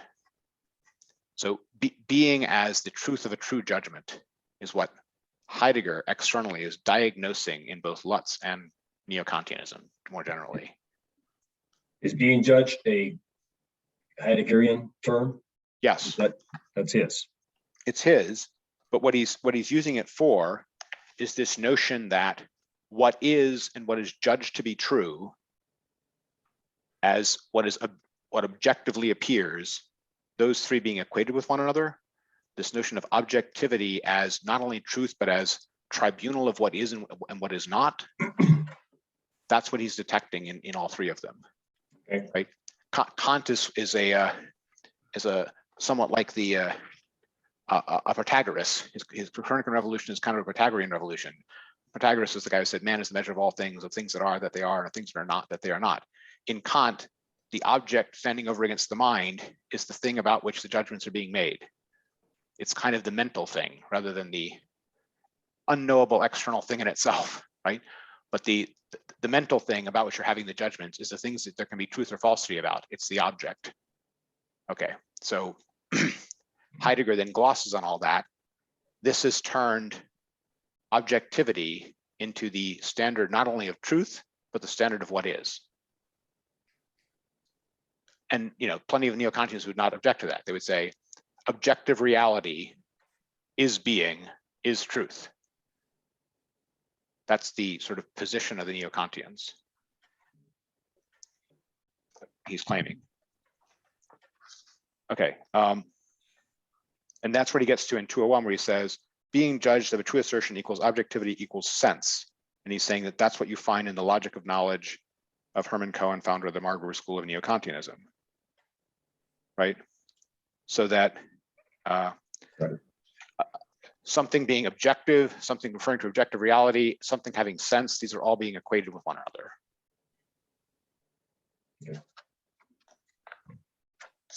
Okay. And then he gives there's a slight segue there about where he refers to Husserl as already having some critique of this, but mostly after this, he's going to be summing up what he sees is there in the whole tradition. That's he's summing up this is chapter 16, where he talks about the blue sky, etc. He tries to explicate each of these things with a few propositions and say what he finds wrong with them. But this is all just preparatory to his own what is wrong with them. Before we get to the what is wrong with them, are there any questions about the sort of typology he's laid out of the previous positions in logic? I mean, other than the fact that obviously it's missing some of the greats of the 20th century or anything like that. But the basic outline here is that all of them are dealing with truth as being in propositions, and those propositions are either understood as just being about language and nominalism, or they're about objectivity and how the mind views the world, something like that. But truth is always in propositions.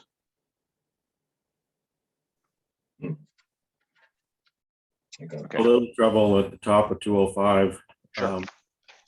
Really understanding what he meant by this ambiguity. Ambiguity is not a defect, but only the expression of the intrinsically manifold structure of the being of a being, and consequently of the overall understanding of being. Is that a lead into something that's coming, or? It is. It's a lead into what is coming. The point is that is ambiguously means essence, existence. It means the possibility of being true, the possibility of being false, right? All this constellation of things. And the question is, how can this simple cupola is mean all these different things at once? He's sort of laying that as the problem or snarl that the previous stuff has left, right? But he's going to say, actually, that's not a problem.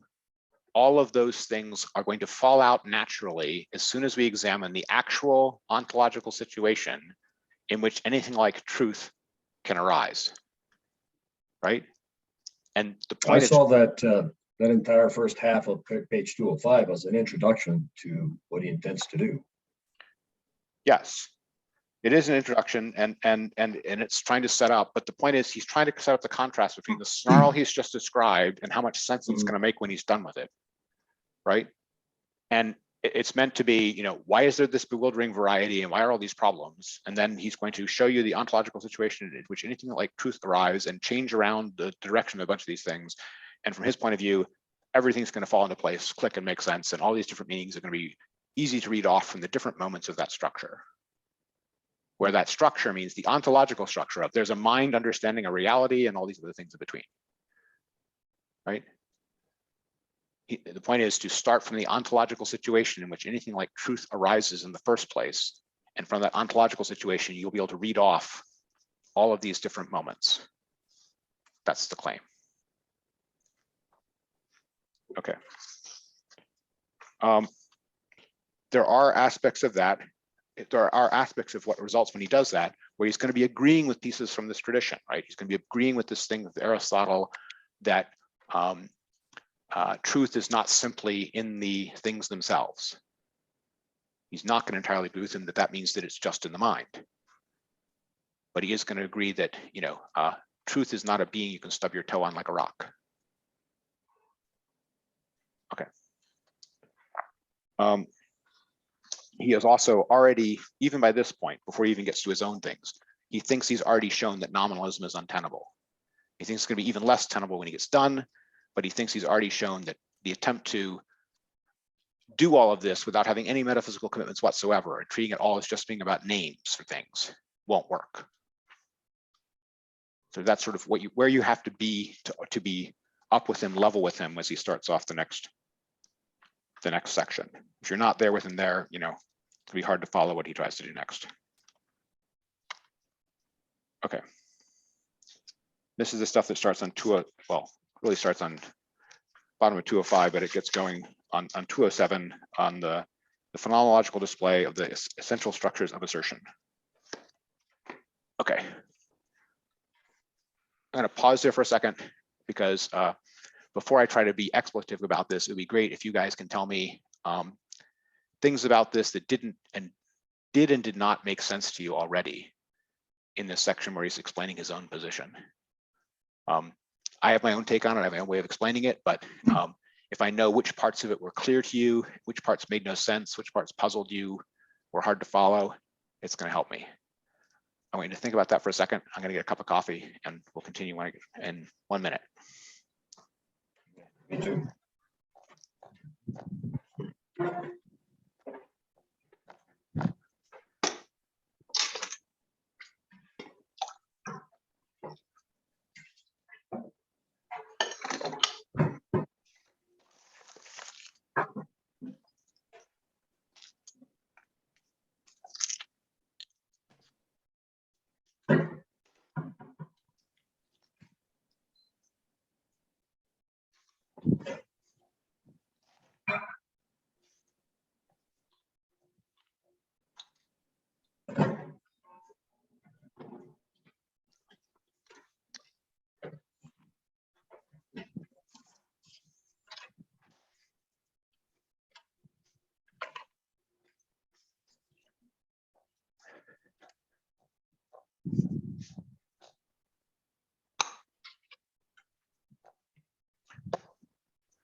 Let me give people 1 more minute to come back.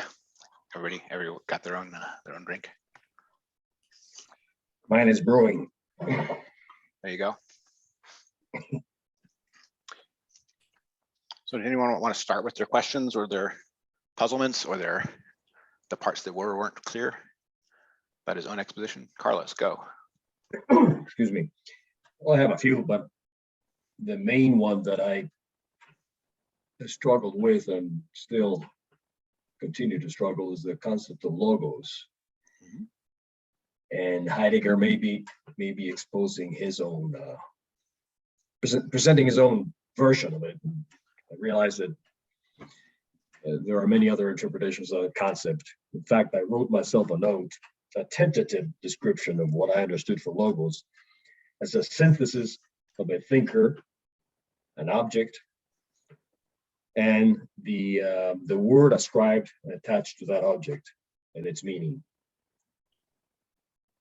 That's what I thought when I read this. Now, it may have changed. So logos is not, it's kind of a synthetic, it's a synthesis of concepts. Yes, it's a synthesis of concepts, but one of the reasons he's using that term to describe that whole melange you're talking about is he's not committed to any particular interpretation of what those structural elements are, that it needs a thinker and an object and a word, for example. He wants to find out what the moments are of logos, of a logos situation where something like a true judgment is made, right? Originally, logos is this formal idea. It just means, where is all this logic stuff where true assertions are made? What's actually going on when we're talking about that? And what the moments are that are involved in that, he'll let come out from the examining the problem. He's not going into it with a theory of subjects and objects and language. He wants to learn from the problems themselves, from the structure of those problems, what those moments are. He's not going to have a subject in the old sense. He's going to have a Dasein. He's not going to have an object in the old sense. He's going to have a being. And when he gets to language or word, it's going to be more like language, and it's not going to be simply terms. Certainly not just terms inherited. And the function of those terms is going to be more communicative instead of being the items themselves that are being discussed. So for him, the language level is going to live on top of the Dasein and being level, where truth has already happened, not the other way around. He's not starting from the words. So he is using the word logos, which is the old, Greek word for speech, reason, order, word. but he's using it to mean something like that constellation, place, or site where truth happens, where true judgments are made. But he's not committed to the proposition that truth is only occurs in statements. He's not committed to that at all. Does that help? Yep. Thank you. Yeah. Good question. Good to notice that. Joe? Yeah, as I was listening to you, I came in late, sorry, but No problem. as I was interpreting that, so Dasein being, I get it, I got that part. But does the being mentioned have to be an extant being? Nope. No, it does not. Clear, thank you. That's, I just wanted to get that in my mind. Thank you. Because I agree, it could be one of these, it could be math, you know. Is math extant? Not simply. Clear. But the place he wants to start is he starts with this notion of assertion, right? This is his version of the thing that Aristotle was talking about when he was saying that, you know, there are apophantic, you know, statements that have truth or falsity applied to them. He wants to instead think of that as assertion. What's different about them? Well, one difference about them is a proposition could be a set of words off in the ether. A proposition you could walk through and discover sequentially as a sequence of words that exist like the trees exist. But that's not what assertion is. Assertion is an intentional comportment of a Dasein. You need a Dasein making the assertion to have an assertion, right? So it doesn't fall, you know, fully grown from the head of Zeus, right? You're not walking among them as among trees. They're not written up on style like Egyptian hieroglyphs that no human being left behind. Assertions are made by Dasein. Okay. So that's going to be bottom of page 208, the last paragraph on 208. actually it starts on the bottom of 207, but yes, definitely on 208 as well. When he talks about the Dasein speaks itself out, expresses itself as existent being in the world, that's definitely on 208. But he starts even just with asserting as one of the Dasein's intentional comportments at the bottom of 207. Right? Yeah, I got the feeling at the bottom of 208 that he was almost leaning towards something almost transcendent.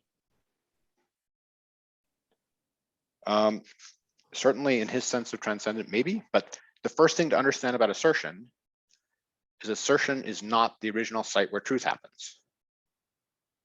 Assertion is communication. Assertion is a Dasein trying to share its understanding of being with another Dasein. Right? You're not expressing yourself to the trees. You're expressing yourself to other people. So assertion occurs as an intentional comportment of communication, where one Dasein is trying to share its experience of being, share its understanding of being with another Dasein. Now that means there's a whole bunch of structures here. There's not one Dasein, there's two, right? They've got a world they're both engaged with beforehand. They both are in the world. They both have being in the world. And the communicating Dasein in the intentional comportment of assertion is trying to accurately describe or transmit an understanding of being that it already has, right? So this is an ontological situation now. This is no longer an abstract set of words so off in the ether somewhere. We've got an ontological situation where there are already existing entities, already existing world, already existing being, and an attempt at a communication. And his understanding of where truth happens and where language happens are both based on that situation. They're going to get their structural moments from that situation. They're not going to get it from a doctrine about, you know, the possible typologies of propositions, or how many different lengths of possible sequences of words you can put together. Is that difference first clear? Yeah, the only struggle I had with is going through that was kind of went into, I can understand that with one adult speaking to another adult where they have a fairly established, if you will, Dasein. but a parent talking to a child, I struggled with exactly to what extent that still happens. So Sure. what's underlying that is a certain developmental sense of Dasein that I haven't gotten a handle on yet. Sure. I mean, he thinks that in most of the cases it's already both of them, but you could ask if you're talking about the mother talking to the child that is an infant, right? It barely has a sense of itself, let alone the world yet. You can ask where that is, but as we've talked about many times before, he's not a PhD in developmental psychologist. He's trying to explain the place where language functions full blown, not how language is acquired. I think he would be able to say from the situation he's describing that the possibility of language acquisition starts from the fact that there is a joint experience of world first. So some of this will also relate to your the role of language. Again, bottom of 208 talks the role of language. He says that language is at the Dasein's free disposal. And he's going to partly agree with Hobbes there about a little bit about the conventionality of language. But the point that he's making in contrast to Hobbes is that there is already an understanding of being in the Dasein that's going to commit any assertion before it has made any assertion, right? Understanding of Dasein, assertion is assertion about something. The something that it's about is a being that has already been understood, right? So that means that there has to first be if we can put it this way, a receptive capacity of consciousness before there is anything like an expressive capacity of consciousness, right? And that receptive capacity of consciousness is founded upon the fact that the Dasein is already transcendent. It is already in the world. It is not just living in, it's not just locked in its head, and it's not just locked in its language. It's already plugged into the world and has understandings of the world and intentional relations with the world and manipulation of the world and all the rest of it that we got in the whole being in the world stuff in the previous chapters. I get that, but can you connect it though to what I think is the widespread acknowledgement that it's much easier to believe in something once you've done that communication and that you see other people have seen it too. I mean, there's a circularity there. So yes, but he's how to put it? He is not in any way committed to any behaviorist or mechanical understanding of human being or human language here. It's the opposite. He's saying there is some intuitive understanding of the being situation that the Dasein is in that is the actual content of the consciousness, always already, right? There are no empty consciousnesses, right? The consciousness is always already filled from the with content from the world, and as that always filled, always already drank a whole ton, right? That is the situation of every Dasein that is making an assertion before it begins to assert, right? So it's not the case that only a little string a little string sequence of word sounds that came in the ear 5 minutes ago are the content of consciousness, right? Instead, any Dasein has already been drinking world for years before it makes an assertion. okay, so maybe we haven't gotten to it yet. Just put this in the background here. But then what about when someone says something exists that you didn't already have the idea about? What happens? I suspect that will come up. Sure, and this is going to be about how understandings of being can be shared, but the fundamental thing he's saying just on 208 is the intentional comportment of assertion is founded on the intellectual structure of Dasein that we described in being in the world, right? So first you've got a Dasein that's already in a world who has meaningful appearing being to it, right? The meaningful appearing being that the Dasein is occupied with is always already there before any assertion is made. Okay, and now what is apophantic structure? This is starting on 209. He's trying to talk about how, of all the ways that Dasein could express itself, apophantic discourse is one only, It's the kind that is trying to exhibit the structure of what is to another Dasein. It is exhibitive discourse. So, and he calls this an exhibitive disparting. We'll talk about the disparting part in a second. But it's trying to be a pointing out of what is, right? That's what's characteristic of apophantic discourse. Okay, what's this disparting business? So in the previous stuff, all of these analyses of words were based upon trying to get the words to combine with one another, right? There's a notion that first you just have atoms of words. You have to collect them into pairs to make structures, and you can build up bigger structures out of the words. For Heidegger, this is completely backwards. You start with the uniformity of experience of world. You start with a uniformity of being. You start with your experience of being. And words themselves are already concepts that divide that experience. The words themselves are already cuts through the experience of world. They are already subsets out of being. The word concepts are splitting up experience. That's what he's talking about when he's saying that they are exhibitive disparting. You're carving up the world with your concepts.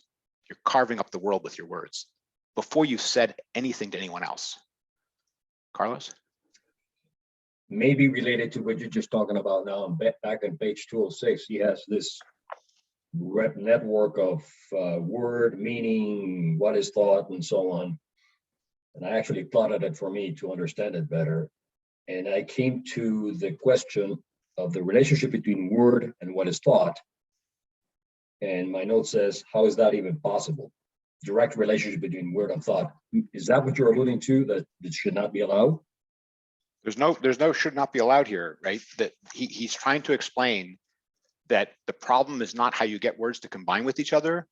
You first have to see that the words themselves are excisions from the uniform being of your experience of being in the world, right? I'm first dividing out this mouse. I'm first dividing out this cup. I'm using organizing concepts to divide out little tiny pieces of my experience and ascribe being to these particulars within it. And this is all stuff that's already been gone over by Husserl, but he's relying on it here. The word concepts and the essences seen in things are divisions of experience, right? So we first are analyzing and taking apart a uniformity of prior experience. That uniformity of prior experience is there before concepts, and it's there before words. It's taken apart, yes, with the help of words, yes, with the help of concepts. This is where language is actually structuring thought to a degree, right? But the words themselves, the concepts themselves are divisions of experience. They are dispartative, exhibitive dispartings. They're taking this aspect of something, this projection of something, and understanding a piece of a uniform experience, not a uniform experience, a monolithic block experience of being, right, that you're always drinking in. And they are highlighting, pulling out, selecting pieces of that experience. Why does that matter? Because expression is going to be communicative indication to another Dasein of the thing it should look at. The thing it should look at is always going to be a piece of experience, a piece of something it could experience. You know that it could experience, or you think that it could experience it because you've experienced it. And you have your way of dividing the world with your concepts, and you use those divisions to try to exhibit the structure of some being that could be experienced to another mind.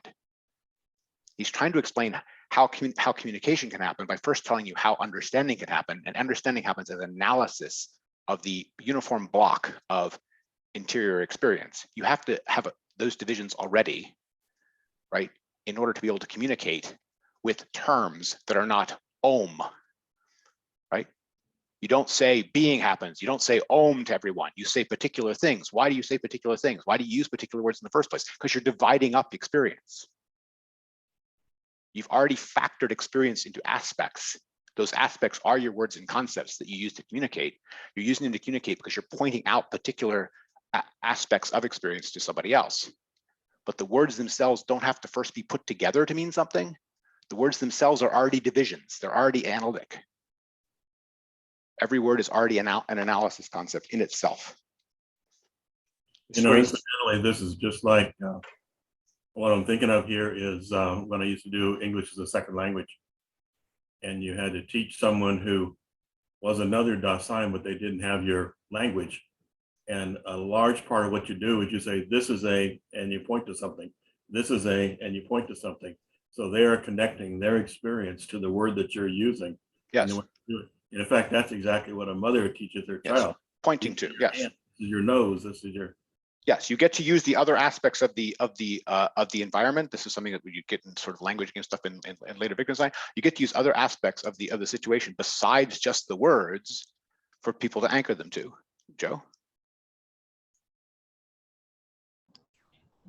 Just Sorry, Craig, Joe, not Jeff. Sorry. Thank you. And thank you very much, Craig, because that was the point that was in my head, because my daughter has a pre-verbal child. And I am interested in how that child is learning language. And it's clear that you know, something is pointed to or held up in front and visually called, this is a ball, you know, ball.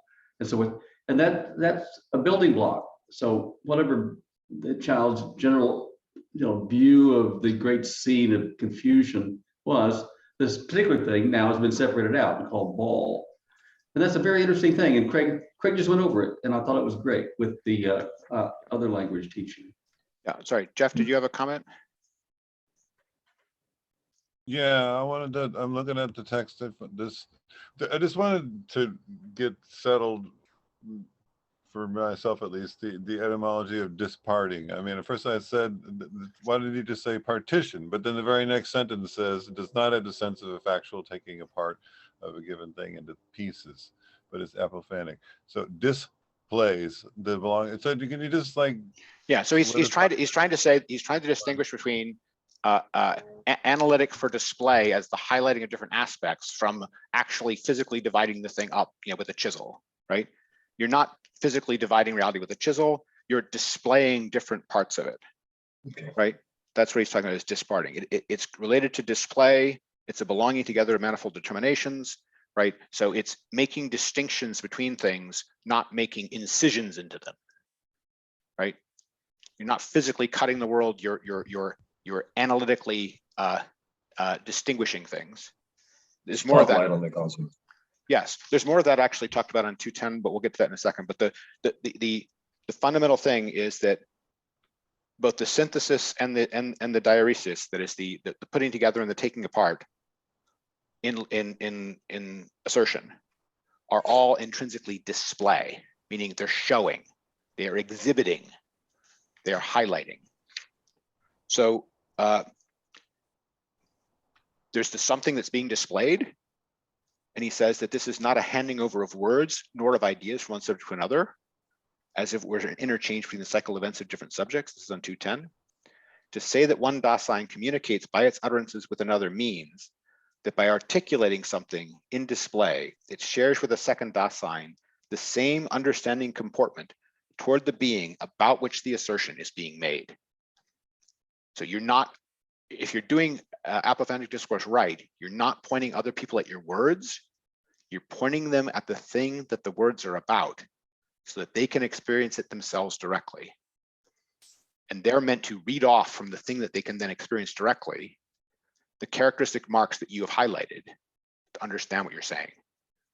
So there's both a notion of intuitive understanding here and a notion of highlighting and invitation in display as how communication happens. You can't put your thoughts on somebody else's head. Right. So this is related. This is related to the stuff we got before about how personal worlds are, right? I can't put my thoughts in your head. I can only point to things in the world that I was thinking about and how I was thinking about them, and ask you to look at the same place. Yeah, I've been deep into Wittgenstein the last couple of years, and basically one of the favorite things I like to remind people about is when he talks about reminders, and this feels like that the displays. It takes something apart, but only just enough that they're still together in the world, and then when you are drawn to the sign part of the reminder, I guess, that you will then experience the unity. So it's not Yes. easy to And partitioning or whatever. he's contrasting this with the heaping up of sentences as propositions view that he is ascribing to the straw man of logic here, right?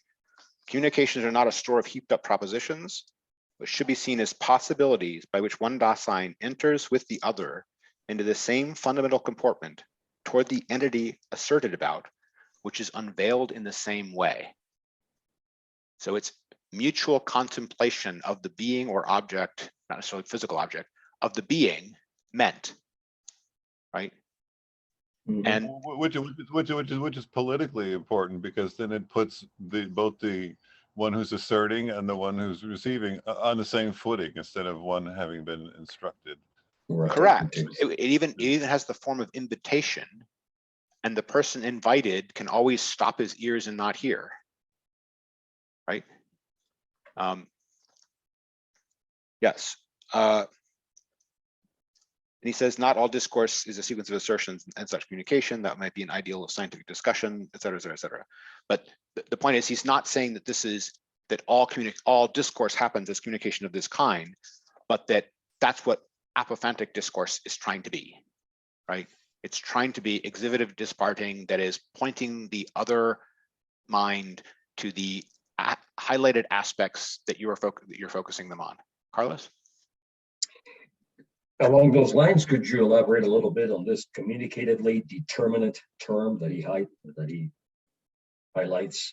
Yes. I think so. It may have meanings that I don't get. Right. The determinant is the idea that you are setting the outlines of things. You are telling them the piece of experience to break off from the rest of their experience and draw the outline of. That's the determining aspect, right? The determining aspect is setting the terms, setting the definition, setting the outline of the thing as the particular thing to be focused upon, right? Communicatively determinate means I'm not only doing that separation myself, but I'm trying to do it for you, and I'm exhibiting my outline. I'm exhibiting my definition. I'm exhibiting my sketch of the border of the concept that I want you to also be able to focus upon. Got it. Okay, and the point is that that's an extraction from the unity of my experience of world or your experience of world. Okay, so that's first just setting the ontological situation in which something like communication happens, and showing that communication assertion happens as part of communication. It happens as this kind of excising display, which means it's already a highlighting, it's already a picking out, right? And that highlighting that is already a picking out, that's what it's using words for. It's using even the individual words as highlighting pickings out, right? Okay. The next section is going to say, fundamentally, you could never do any of those things, which we just explained are the structural moments of assertion. Assertion could not have this structure if you didn't already have some understanding of truth, some understanding of the appearing of being to you that you're trying to assert about or communicate. You first have to have an understanding of being, an experience of being unveiled to you in those ways and aspects that you're trying to assert about or communicate, before you could express them. Understanding precedes expression is the claim being made here. Understanding of being, in the sense of being able to see those aspects or highlight those aspects, precedes in the sense of is the condition for the possibility of the structure we just elucidated, right? Things which did not have some understanding of being wouldn't have this structure of how assertion works. So the fact that assertion has this structure is evidence that Daseins always already have some understanding of being as already revealed to them. Okay.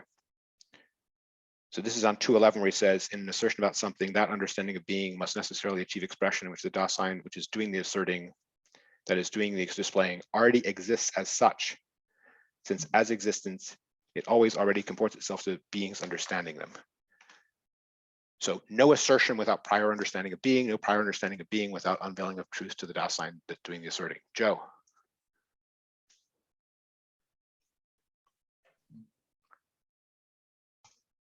Once again, I was clumsy unmuting. Yep. Okay, so when Dasein is thrown into the world, we understand that the world comes with Dasein. And so they both exist right there. And every Dasein is in the world. And one thing that's transcendent about it is that the second Dasein that got thrown into their world, your world and their world have this congruence that is, maybe it's exactly the same.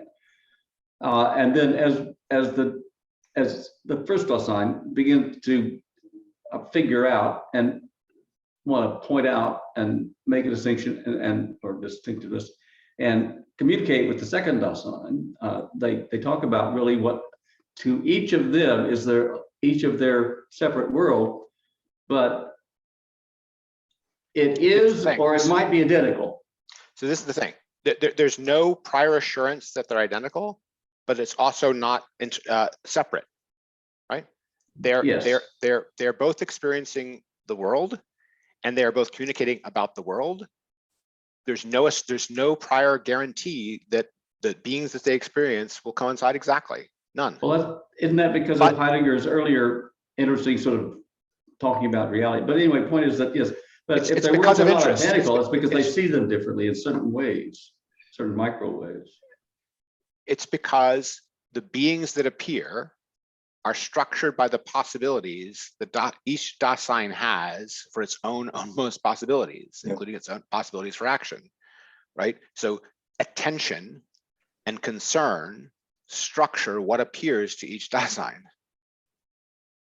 Right? Well, you come awfully close to describing Austrian economics, Jason. You don't know it, but there's a lot of that I found earlier in my life. Yeah, it's fine. But I'm just thinking of the psychology experiment of you don't notice the guy in the gorilla suit, right? If the guy in the gorilla suit isn't there for you until someone points it out to you, and then it is because your attention wasn't there, right? You are not a camera such that the man in the gorilla suit was always there the first time through, but the second time through, after someone's put it out to you, it is there because your attention has been called to it. So the mobility of your attention is being included in this understanding, right? So, but Dasein is always already in a world. Dasein is always already in truth, is always already in experiencing being, and can communicate the being that it experiences. But nowhere is it written that those have to be one thing, and nowhere is it written that those are separate silos. There are no such assumptions on either side. Either that they're separate silos, they're not, or that they must be exactly equivalent, they're not. He's trying to get right the way in which they intermesh and overlap, not because they have to, but because they do. So these are all great questions, but exactly what he's trying to get at is, what is this betweenness of truth? When I say betweenness, truth doesn't just happen in the mind. Truth isn't just an object out there in the world. It's this messy between business instead. It's between the mind and the world. And that's also where the shared aspects of our worlds is, right? Truth exists, he'll say. He'll also say truth is historical, right? Both of those are propositions that follow from this appearing to aspect of being that can be asserted, can be shared, can be communicated, but also is structured by the almost possibilities of each Dasein. Okay, and he thinks that this is the correct, accurate explanation of what is both private and public about worlds and truth, right? He thinks that the previous understandings that try to get truth to be objective by having it only be in the statements and not in the minds thinking about the statements, which is in a way an attempt to make truth a very public thing, because the words are just there and everyone can interact with them. There's nothing private about them. There's nothing interior about them. But that's falsifying the experience of where truth happens, right? The words just sitting on the page don't have any truth in them without a mind looking at them. Okay, so that's basic motivation of the chapter is to try to get those things right about how truth happens and where truth happens. Okay. So we've gotten to below the level of assertion, below the level of dispartative display. There was the differentiations of understanding of being beforehand. And the claim then is that the being true of assertion is unveiling, right? It has the same structure as unveiling of being to you, right? You're trying to unveil being to someone else in the same way that being is unveiled to you in your experience of world. The same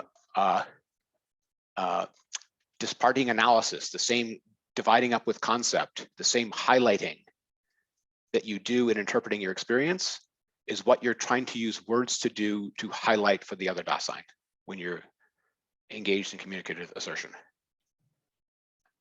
Okay, so in that sense, you have an intuitive understanding of how communication has to work because you know what you have to do to meaningfully interpret your experience of world. And you're using that commonality of ontological position that you and the other person have as the guideline for how you can communicate with them, right? This is something I've talked about many other times before, that you know, all these existential doctrines think there's no such thing as an unassisted human mind, right? We get to use the world to stabilize. We get to use the world to bounce off of. We get to use the world to all register against, so to speak. And that's an immense portion of how we are able to communicate. Joe, question. Yeah, this strikes me as being importantly related to the value that's placed upon empirical measurement. Because as you said in the earlier discussion, that's how agreement happens oftentimes.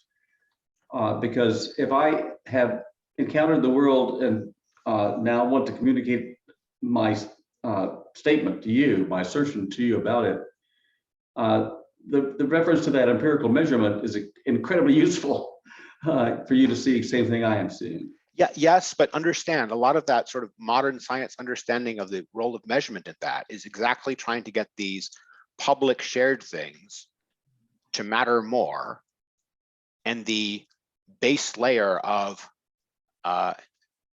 understanding of being beforehand to matter less.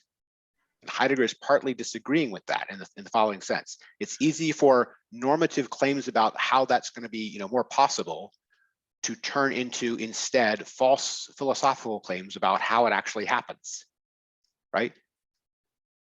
So you turn agreement into a standard of truth. It's not, right? Reaching agreement is not a standard of truth to Heidegger. Truth happens earlier in the process. That's a very good anti-SJW statement. I'm not committed to any such interpretation of my statements. Carlos. We were talking about unveiledness earlier, and Yes. there seems to be two versions of that going on here. That the unveiledness that I have to participate in to be able to communicate my Dasein world to your Dasein world. But there's another unveiledness that seems to have the content of truth in it. And that may not be something that I share with the other Dasein. Correct. And Heidegger is committed to the proposition that that's the real one, right? He's disagreeing with the statement that truth only happens in propositions, and he's claiming that truth happens when being is unveiled to you. And if you don't manage to communicate it to anybody else, they may miss it, but it's still truth. Your mind can see truth that no one else sees. It's still truth. That's how far truth is from agreement.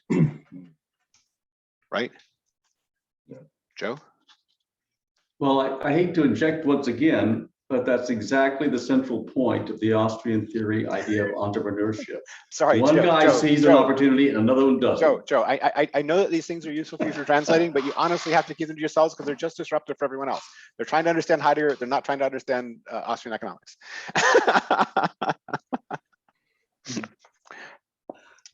Okay, but so this is critical. I mean, the levels on which unveiling happens and therefore truth happens is already at the level of understanding being in your own being in the world. It's not at the level of communication.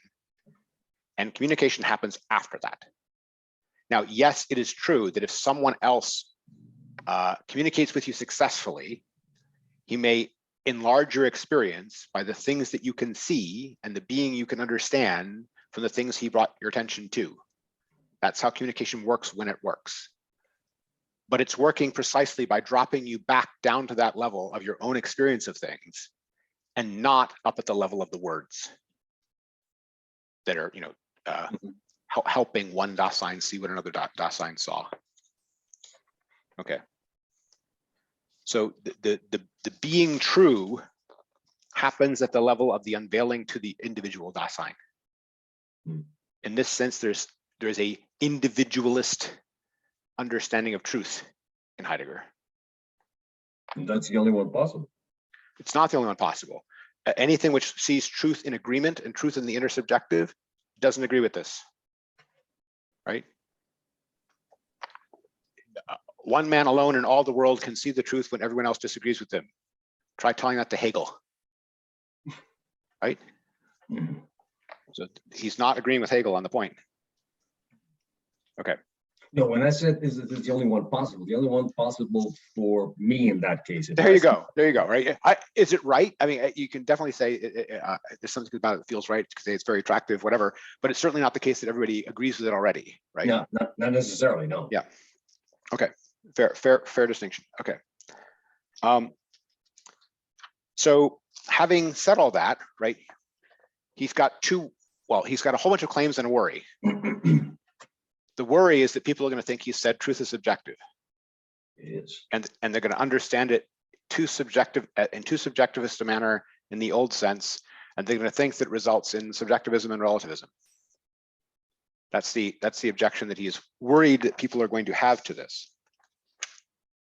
And then beyond that, he has a whole bunch of lessons he actually draws from it, and that's not the lesson he draws from it.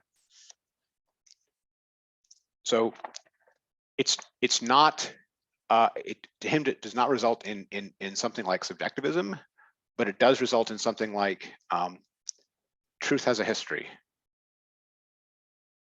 There is a history of the actual unveiling of truth to human beings, right? But that's not the same as saying that the thing being unveiled isn't truth, which is what too many of the subjectivists are committed to. The subjectivists are committed to the proposition that because there's something private or mental or interior to consciousness like about truth, that therefore truth is just opinion, and there are as many of them as there are people, like armpits, or 2 times as many, whatever. This is not his view, right? The thing that Dasein is experiencing is truth.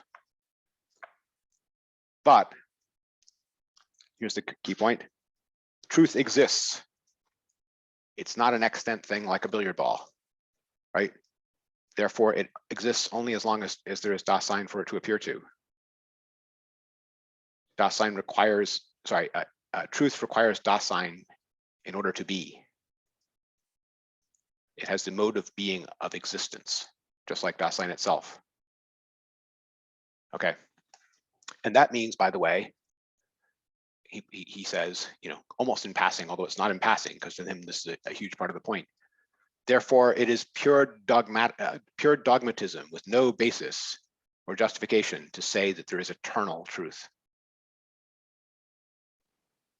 Right? The truth that is or appears is historical. It is appearing to Dasein. And someone says, are you trying to tell me that 2 + 2 = 4 is, not an eternal truth?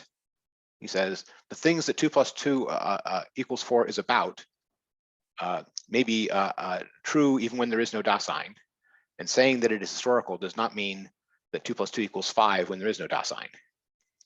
It means that there's no truth about it. There's no unveiledness about it. There's no appearing of it to minds without minds for it to appear to. He's focusing on this fact that truth has this consciousness, participation, and character, which is the way in which he thinks that Aristotle was right in saying that there's something about the truth of propositions which is in the mind. It's not simply that it's in the mind and not in things, because it's in this between, right? It's in this existent between. But in that existence between, it is still historical. It still has a history as unveiledness, as discovery, as known. So Have truth we as reached it but- now? Because the part about 2 + 2 = 5 sounds familiar. yes, that's often near 18. It's on page 221. You're in the very second to last section. Of the last section, but the second to last subsection. We're almost to the end of the exposition. But so understand, besides having all of his struggle with the logicians and all this, and the nominalists and all this, there's also now revealed a hidden struggle with the Platonists and all this. Because the Platonists are committed to the proposition that there is eternal truth, that all mathematical truth is eternal truth. He mentions, as long as it is not established that there must always be some mind for the truth to appear to, then there's no reason to believe that truth is eternal. And that's almost like a statement. There's no God mind that is eternally contemplating the eternal truth. Joe?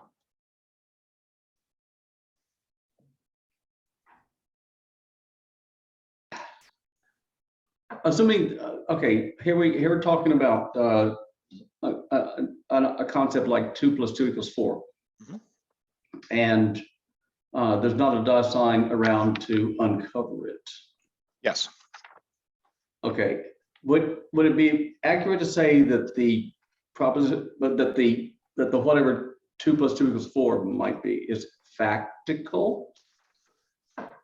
Doesn't say it's factual, because factual is a term of art for him. What he says is, I know, I'm trying to place it. Okay, go on. yeah, okay, so the proposition 2 × 2 = 4 is a true assertion. As a true assertion is true only as long as Dasein exists.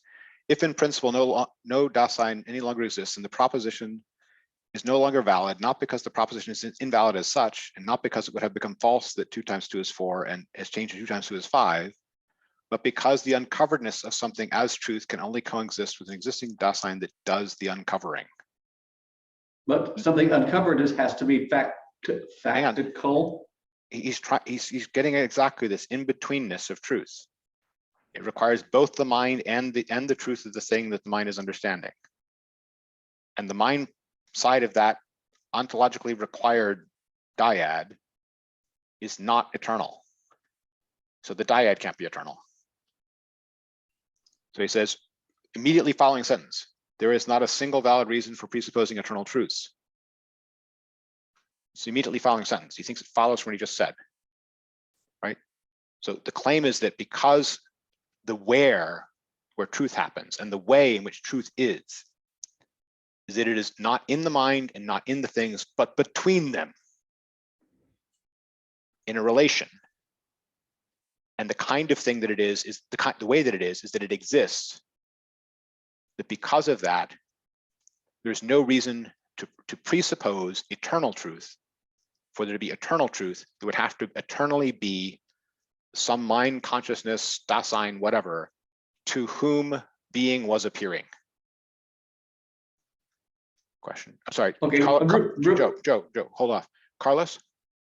No, okay, go ahead and Joe follow up. I'll follow him. Okay. Okay. So given the fact that possibly humanity isn't eternal,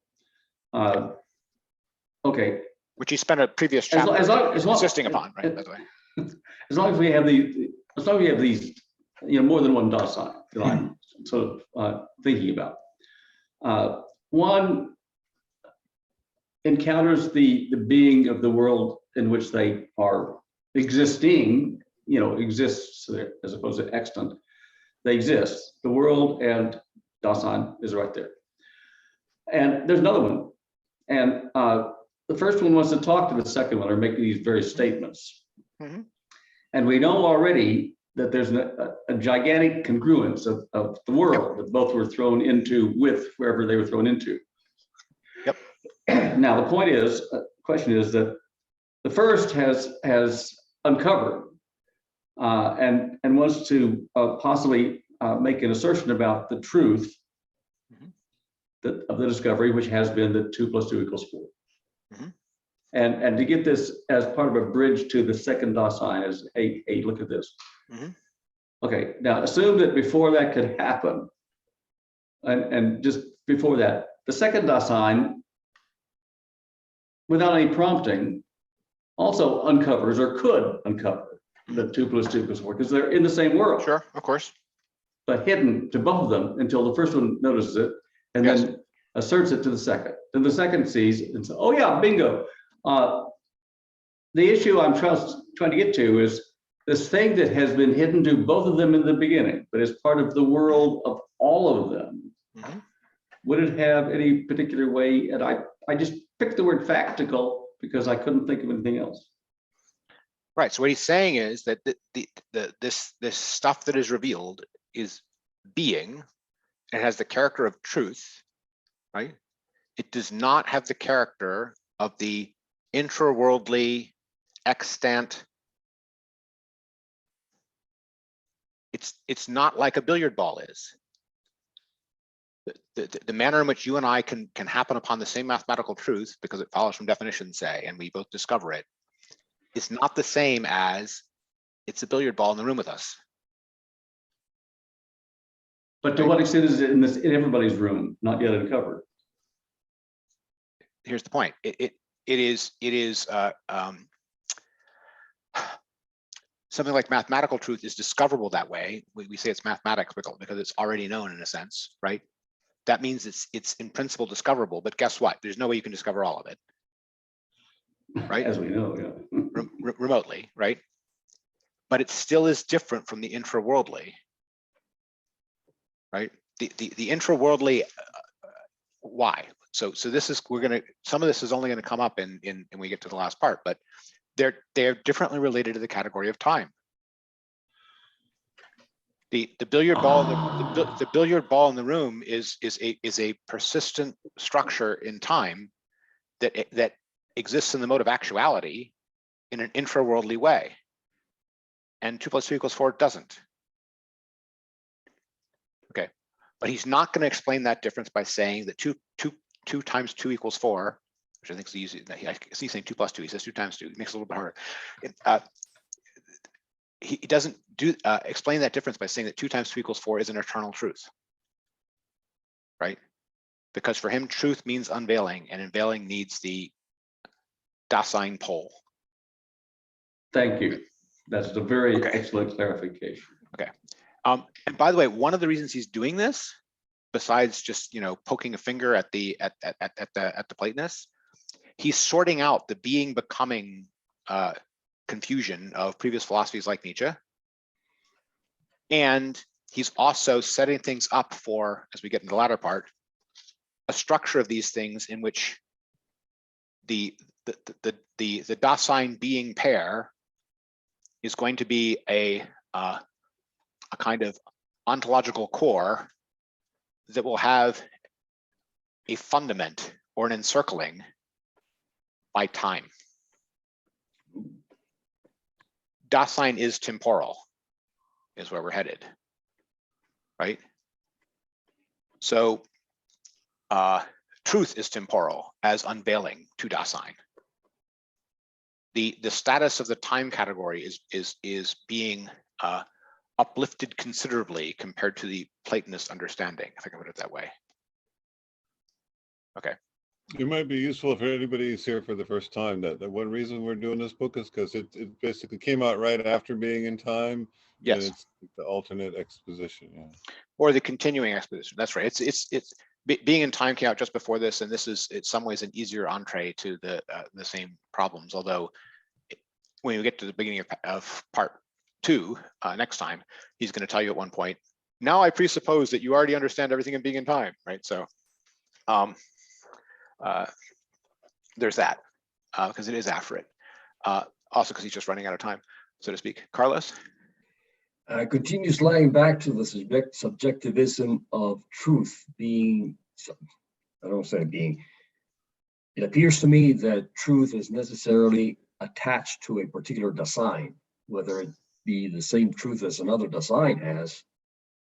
I just don't see how we can divorce it. Okay, the reason that it's not simply that, and he explains this, but we already talked about how apophantic communication works as trying to. But the other thing is that Dasein is transcendent. Dasein is not a consciousness locked up in its head. It's already plugged into the world. Dasein isn't subjectivism in the old sense of subjectivism. It's not an interior of consciousness, right? The subject-object distinction is what he exploded back, in chapter 2, right? The Dasein exists means it's always already outside of itself. It's always already plugged into the world. So the world is structuring the being that Dasein experiences long before that Dasein has to try to communicate with another Dasein, right? The being that all Dasein are experiencing is being. Now, that doesn't mean that they will have the same attention to every detail of it. It doesn't mean they'll have the same unveiledness to them. It doesn't mean they will have the same history, right? All those can be different and structured by their experiences. That means they will have different discoveries, but those discoveries are of being, or the truth of being. So this issues in two propositions. On the one hand, it's not just subjectivist in the sense of separated silos. They're not separated. They're all out in the world, right? But the other is, even though that's true, truth still has a history. The unveiledness or discovery of what being reveals to all men as such, right, changes. It's not a static thing. That's why he's called an historicist, by the way. So there's a claim here, not that the truth is subjective, but that the truth is historical and exists. Not the same thing. And Nietzsche, who's a relativist, might claim that truth is subjective. That's not what Heidegger is doing. He would agree with. He would agree with different light on his whole history of being and this. Sure. Sorry, what was the question? You said it throws light on the history of being, or? Oh, no, it wasn't a question. It was just a comment. The whole business of describing the history of being, I think, presupposes understanding this. Yes. Back when we were doing, him on Nietzsche, and he was talking about being having a history, and the errors of metaphysics being part of the history of being, right? All of this is, all of that way of looking at the history of philosophy or the history of thought rests as a fundament, on a fundament on this ontological analysis that you get in Being and Time and Here, right? Which has laid the groundwork for a historical understanding of truth. So if I can just attempt to speak like a Heideggerian, so does it mean that being itself is sort of not the prerequisite for Dasein, but it's not created by Dasein because it's at the same time, but it is, but in some sense it's man-made. So the way he puts it is that Dasein is the place or site where being happens. So he's putting the accent on the other side as to agency, right? And he does see that there is being something passive, letting be, letting appear in the Dasein pole of that, which he's contrasting with sort of a Nietzschean, I'll go out and make it. I'll make it as a work of art, or I'll legislate it. That's not him at all, right? It kind of relates to my opening comment of how when I feel I get Heidegger, and I don't know if that's the first time I ever had that feeling, but it's the first time in a while. It is that sermon-like quality, which is that this is the way we speak. Yes, if you're going to speak your old way and try and interlock it with this, you're gonna be frustrated. But we just don't say those other things, and that's why they don't bother us. Yes, and you're right that it does have that Sermon equality, and that happens because it's trying to be a paradigm shift. So if you think about the other side of a paradigm shift in your old paradigm, then some things will seem a little bit out of joint, and the way that the person on the other side of the paradigm reacts to that is by trying to show you how it looks to them. But you're absolutely right that that is the experience most people have when they understand these bits of Heidegger, and sometimes some people find that so disorienting that they just go back, right? And you can get dizzy spending a long time on the other side of that divide if you're not convinced by it, but you're trying to keep both at once. My standing solution to all such problems is to up the dosage.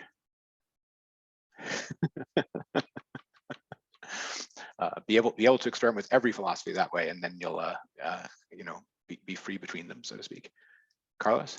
Yeah, sure question. Would you say that chapter 2 is, did I hear you correctly? That's where you dealt with design? I wasn't part of the group then. So the thing that we had in I probably meant chapter 3. The thing that we had in chapter 2 was really just about the different the actuality stuff. Wait a minute. Yeah, 3. It was really in 3 that we got to this Dasein. What we got at the end of 2 was really just intentional structure. So yeah, I said 2. I just should have said 3. It's really in 3 that we got the being in the world. Fair correction. Thank you. That's all I need. I just need to probably go back and read that because I never did read it. I understand. You can also always look at the video if you want. Chuck, you had a question? Thank you. Yeah, I didn't quite catch the word that I think Jeff introduced, that I think you then further used in terms of trying to describe Dasein. Was the word sermony or syrupy or something like that? Sermon-like. He meant sermon-like, and he's saying not about Dasein, but about Heidegger speak. That Heidegger speak sounds like a sermon because it's telling you have to think about things this way, and it rephrases every attempt to understand it in the old terms in the terms that the sermon uses. And so in that sense, it seems sermon-like, is what you're saying. In a particular, that's why there's so much repetition. So I mean that is what you go to sermon. You want to hear the truth, the good word, because other people have been living other ways and speaking other ways, and so you tend to forget it. So it's grounding. Well, they say in the Baptist church that the sermon has to repeat the main three times, the main theme 3 times. So, okay, thank you.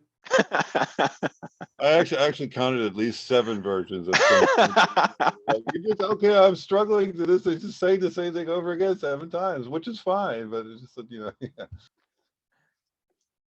Yes. Okay. So this is all good. I want to just quickly close with the end of it, because at the very end of it, he tries to sum up the chapter. First of all, he's just trying to explain what I did in this chapter, and I want to give a little version, my own version of that, as opposed to his version of that, which is he showed that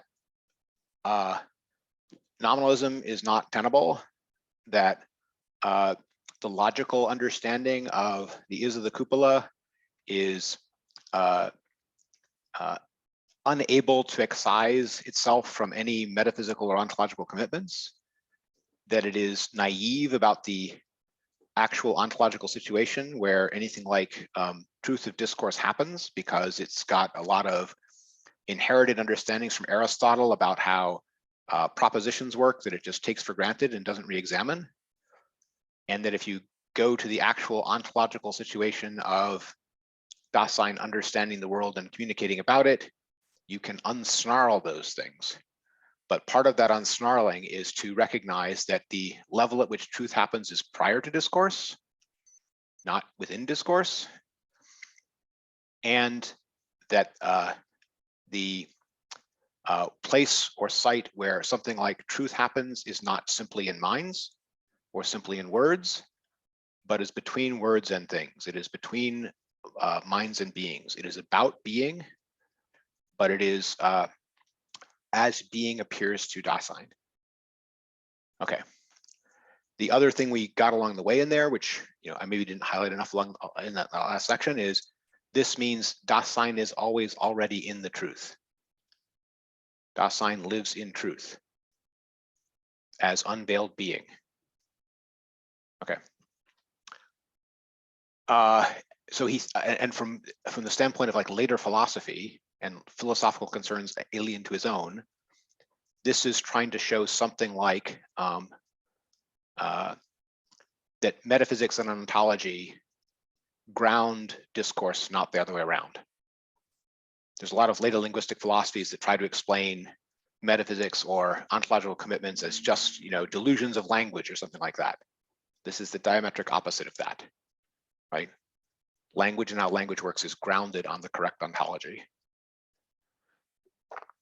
Okay, and this all issued in the proposition that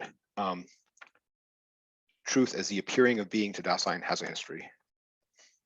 Okay, so having said all that, he summarizes that in the course of this chapter and the previous chapter, we've learned about the ontological priority of the Dasein. We've learned that if you want to understand ontology, you have to understand the consciousness pole, you have to understand the Dasein pole, you have to understand the being that understands being to understand being, something like that, right?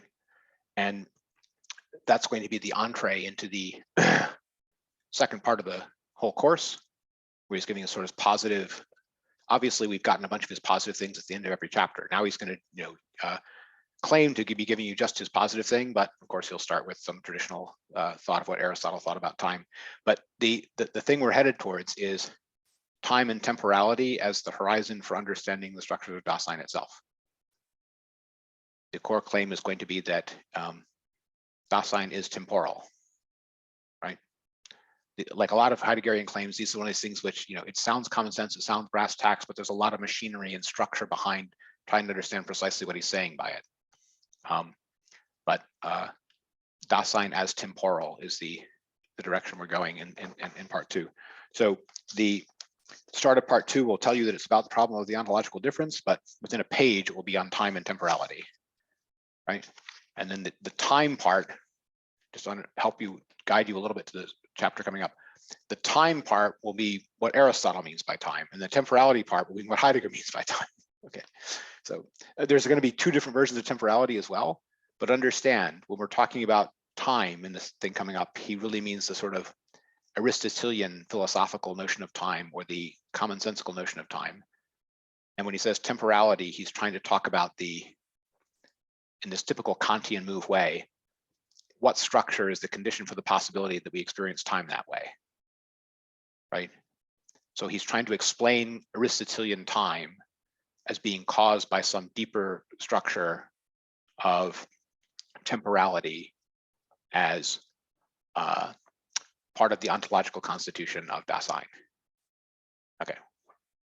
These are just formulas to guide you as you go to the next thing and you get completely lost in the level of what's time and what's temporality and what's temporality pat. And, there's going to be a million distinctions like that. And just as basic orientation, when you see time, think Aristotle, and when you see temporality, think Heidegger.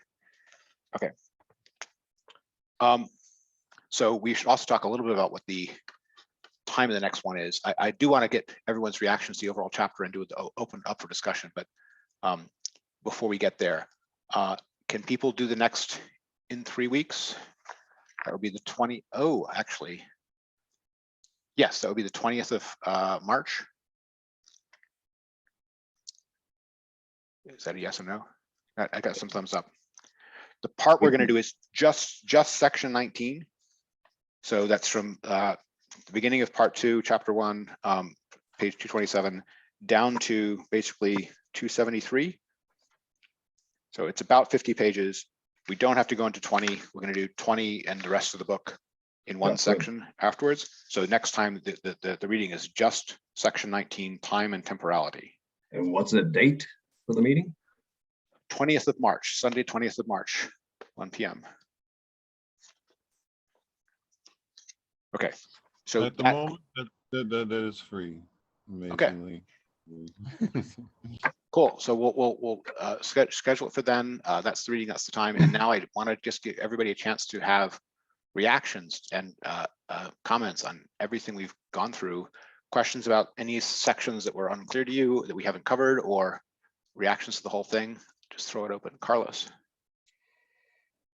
Two items. Number one, I think I need to learn about Dasein a little bit better. The other one is, can you expand on Dasein's transcendence, which Yes. is mentioned in 222 at the end of the first paragraph? Yep. Okay, so the fundamental notion of Dasein's transcendence is the idea that this is the idea that the Dasein is not a closed-off consciousness, but is always already, extended into the world. He'll talk a little about that in the next section too. But transcendence means that. Okay, back up for a second. The notion of intentionality was there in Husserl before Heidegger, and the notion of intentionality was the idea that something like the mind was trying to be thinking about things outside the mind. It was not trying to be thinking about its experiences. It wasn't trying to be thinking about, its feelings. It was trying to think about the objects in the world.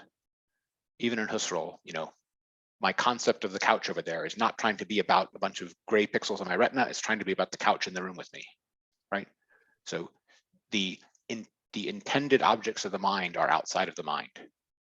That's something you already get in Husserl, right? So, and Husserl is stressing that to get away from the notion that there's something about consciousness which is locked up inside of itself, right? It's not locked up inside of itself. It's thinking about and interacting with the world. Okay, Heidegger takes that even further. The way in which Dasein is plugged into the world is not just the intentional objects of its consciousness, but its actual being, right? Including its being motivated, including its being passionate, including its being having an attention which is structured by what is important to it and what its possibilities are. All those are ways in which Dasein is already plugged into the world, right? So Dasein as transcendent means Dasein is always already in the world. It's already an outside. It's not an inside. It's not a little hermeneutically sealed off, doubting Cartesian disembodied mind. It's embodied, plugged into the world, motivated, already thinking about the real things outside of itself. He gives a thing back in chapter 1, I believe it was, where he talks about contrasting this with some other views. It says, do I walk around my experiences and try to avoid falling out of the window into the courtyard of the university building? No, right? The point is this, in this elementary commonsensical way, when we say we are already in the world, we're meaning something like we are not trapped in our consciousnesses. We don't need some special procedure to get outside our consciousness. We are always already outside our consciousness. Consciousness itself is not an inside. It's closer to being a fire hose to drink the world than it is to being an inside that is separated from the world. If that makes sense from the standpoint of later cognitive science. It's all window, right? And so then that is the connection to Arendt's, because that was the big point of her the most famous work, Origins of Totalitarianism, which is that the way totalitarianism works is that it basically locks everybody up inside their own little world. Yes, the loneliness aspect of totalitarianism, yes. And that's really getting at a political and communicative aspect as opposed to the existential one. But yes, that is related to what you learned from Heidegger about openness. I should mention that we glossed over it because we were going fast, but when he talks about unveiledness, he makes the distinction between uncovering and disclosure. And uncovering is the kind of unveiledness that happens with interworldly beings. When we talk about, discovering a physical fact or, learning something physically, that's discovery. Discovery is the unveiledness of interworldly things to us. The corresponding term for when the Dasein is expressing its ownmost nature is disclosure, opening up, right? And he distinguishes opening up from discovery in the sense of discovery of an extant thing. This is something that was made much of in later existential psychology, right? When people talk about someone being closed off or someone opening up, they're using these Heideggerian terms for the different kind of disclosure that is involved in truth about a Dasein as opposed to truth about a billiard ball. Anyway, I don't know if that helps, Carlos, but fun question. But I still need to dig into this Dasein concept that Sure. I mean, I honestly, thought I had a little bit of a, sorry? it's something like his entire philosophical anthropology. And it's the reason that the whole philosophy involved gets called existentialism, right? Is because, you know, Dasein as their being is the kind of being that we each are, and it exists.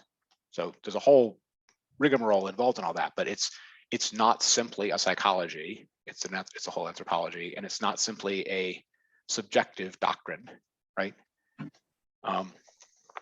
It's trying to be, again, about this between that isn't just an interior, but isn't Yet always there are already different plugged in. designs. Sorry? Yet there are different designs. Yes. Not necessarily individual to each person, but we're not just one big design. Correct. Dasein has the characteristic that it is in each case mine. That's the way Heidegger puts that. and that's not just the same as saying there's many of them, right? Because it's not just there's many of them, and you know, I have 4 that are somebody else's, right? They are in each case mine. So there's an individualism in the notion of Dasein too. Yeah. But it's usually easier for people, especially people coming from continental philosophies or subjective philosophies or psychology, to understand all of these subjectivist moments, the consciousness moments in the Dasein concept. And it's usually harder for them to understand the plugged into the world aspects of it, the objective aspects of it, the always already aspects of it, which are like this Kantian structure, like the transcendental ego. But it as a concept or as an elaboration, it's got all those moments in it. It's meant to be a solution to the problems created by previous subject-object distinctions that locked the 2 things off from each other far too much and then couldn't let them communicate. Does that help? Working on it. Yeah, it's a hard concept, no question, because it's paradigm shifts, as we talked about. Thank you, by the way. Yeah, good. Check. You're on mute, check. Check, you're still on mute. Sorry, still unmuted. As you know, I tend to try and focus on language to make sure that I'm not misunderstanding something. When, and I haven't read this chapter yet, but when Heidegger uses the term transcendental and ties it to Dasein, is the word different in German in any sense? Is the sense of it any different in German? And the background I have for that is usually in Christian thinking, there's a difference between the immanent God and the transcendental God. I'm wondering if, for instance, too, you just mentioned that Kant himself would use the term transcendental ego. So as these people are throwing this term around, how do we understand it? So the answer is carefully and with many voices, because there's many different concepts of transcendent and transcendental going on here, right? So, and we had a little bit of a typology of that of that last time. If you want to go through the tape of the last one, where I went through 5 different meanings of transcendental, but he mentions in this chapter that the scholastic one, which he says Hobbes is misunderstanding. The scholastic one was which they derive partly from Aristotle, but a concept was transcendental if it applied before the distinction between infinite and finite being. So that something is a being, that something is a one, that something is true. These are all concepts that apply to anything, whether it is God or not God, whether it is finite or infinite, right? So they, someone like a Duns Scotus means by transcendental any concept that so applies. That's sort of that scholastic medieval meaning of it. That's not what Kant means by it. What Kant means by transcendental is not within experience, but a condition for the possibility of experience, right? So you could think of that as something like the necessary logical structures that the mind has to employ to think about anything that it didn't learn from experience, but are just how it's built, are transcendental for Kant. And for Kant, he describes the transcendental ego as the point of the synthetic unity of apperception. What does that mean? It means something like the place or site in which judgments synthesize experience. Okay, so you have different senses that you experience with, but you turn them all into an experience of one truth in one world. What does that unifying? The answer is the synthetic unity of apperception, that which even prior to perception unifies them all into a one world that you project, right? The subject performing that operation in Kant is what he calls the transcendental ego. It's what putting experience together into the one of experienced world. So that's transcendental in Kant. And that sense is used in slightly different ways, but derived from that way by people like Fichte and Hegel, but based on that Kantian notion. Then in Husserl, Heidegger's teacher, we get a notion of transcendent where it means transcendent with respect to the consciousness, outside of the mind. The ways in which the contents of the consciousness are trying to refer to something outside the consciousness, this pointer-like character of intentional concepts. And so transcendent in that sense in Husserl just means not mental. It means objective in some sense, not even objective, because objective still includes the note of, object of the mind. But the thing in itself beyond the mere concept or experience of it is the transcendental object, or the transcendent object to Husserl. Okay, but then Heidegger comes along in his own notion of transcendent. He's starting from that Husserl one, but he's saying it's not the object, it's not the couch, it's not the thing in itself that is transcended. It's the Dasein that does the transcending to that is transcendent, right? So Dasein is transcendent means Dasein is always already talking about the real world, right? It's always already plugged into the real world. It's not plugged into its thoughts, right? It's plugged into the world. And that's what he means by calling the Dasein transcendent. Thank you. Yep, but that's derivative from the previous Husserlian understanding of transcendent with respect to the consciousness. And then it would be incorrect to talk about anything else to be transcendent other than as Heidegger's concept. Well, Heidegger certainly allows the meaning of transcendent that was used by the scholastics, and talks about what that means. He thinks that is, from Heidegger's point of view, the medieval concept of the transcendent was telling you something about how they thought about being, because it was before their ontological distinction between infinite being and finite being, which was their distinction between being in itself and the being of beings. So for them, if you want to know what they mean by being, you have to look at their transcendental categories. But that is, from Heidegger's point of view, trying to get the medieval transcendental categories to talk about his problem, which is, what did they mean by being? Right. That's his history of the concept theory, history of. It's part of his history of the history of the appearing of being, or the history of the truth of being, right?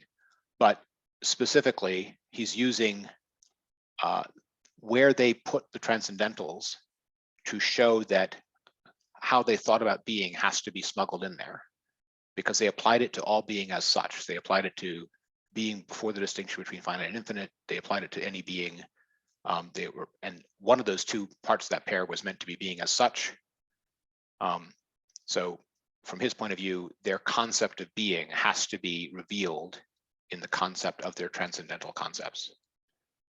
But he's using the fact that they call them transcendental, if I can put it this way, diagnostically, right? I think fairly too. I think he does get at what they meant by being that way. But there are other things about the medievals that I think he sometimes is, I was going to say unfair to them, but that may be a little bit too strong. But he doesn't understand them in their own terms. He understands them in his terms, and the result is he doesn't it's not obvious that he clearly understands them. I'm thinking of people like Avicenna's notion of being, and also the Platonists' understanding of beyond being. Both are things which I think he tends to understand in his own terms, rather than theirs. But that's an aside about, can't always take Heidegger to be the last word on everything. And when I say always, I mean more than that. We're using his terms because we're reading him. We want to understand it. Okay, so check. Did I answer your question? Great. Other people's reactions to this whole chapter? I found that I'm starting to actually like Heidegger as I start to understand him. I'm getting more comfortable with him and such, but I still see a few limitations that I didn't want to short circuit this particular discussion with. But I'm intrigued in the whole concept of everywhere my design is, so is my body, and the relationship of body to design that is in a lot of other stuff, which is what led me to buying the Zolikon seminars. An interesting one. And then I've already let loose my trying to understand the developmental aspect of this coming into being, or almost coming into design, more than just then it's something that automatically happens, and which again would derail the conversation. But those are the two things that are making more sense as I get through this and understand Heidegger better, that there's ways to extend it and ways to continue it and ways to even deeper understanding of it that go into a lot of other areas. So that's fair. I would say that the later Heidegger after this is not going to go in those directions and develop those things more. He's going to sort of provide this base layer, but there are other people who do. If those are the things you're interested in, I would especially point towards someone like Merleau-Ponty's Phenomenology of Perception, and then also some of the existential psychologists who are not as focused as your concerns might be on the developmental aspect, but they're still going to get at some of those things. So, yeah. And I found the one reference that said go into Levinas and go into Martin Buber to deal with a lot of the interaction of the design too, in the sense of the other. So that's true, but in the case of Levinas, he's doing so from a point which is starting off from Heidegger, but in the end, very critical of Heidegger. Yeah. So you just, as long as you understand that, I mean, Levinas has his own challenging aspects, but if I can put it this way, his fundamental bottom line antipathy towards Heidegger is he thinks that Heidegger is too much of an individualist, and that this is going to be too cut off from the other as a basis of ethics. He thinks that Heidegger's ethics are an afterthought, and that he's too individualistic, intellectualist, if I can put it that way, something like that. Yeah, anyway. That actually reminds me of my other inroad into Heidegger was Graham Harman.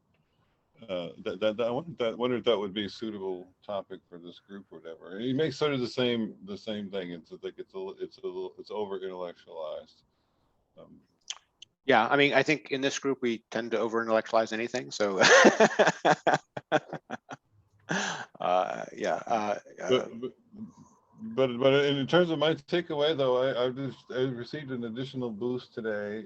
Not so much about Heidegger, but although there was that, I don't know how to describe it really, so I'm not going to waste your time trying to figure it out. But it's just like in sort of arguing with people over certain fundamental concepts and Arendt, and then thinking about my own writing things, which is kind of going in fits and starts now. I want to go back to what I consider to be one of the biggest achievements of my when I was running a group kind of like this, but we were just doing original stuff, not reading anything.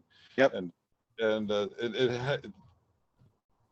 the idea that the truth is there, before people started talking about it, really accorded with one of the formative experiences of that dialogue was that someone came to the group who had this like out of body sort of experience where he convinced himself he didn't have free will and it didn't bother him, you know. So that's kind of unusual, right?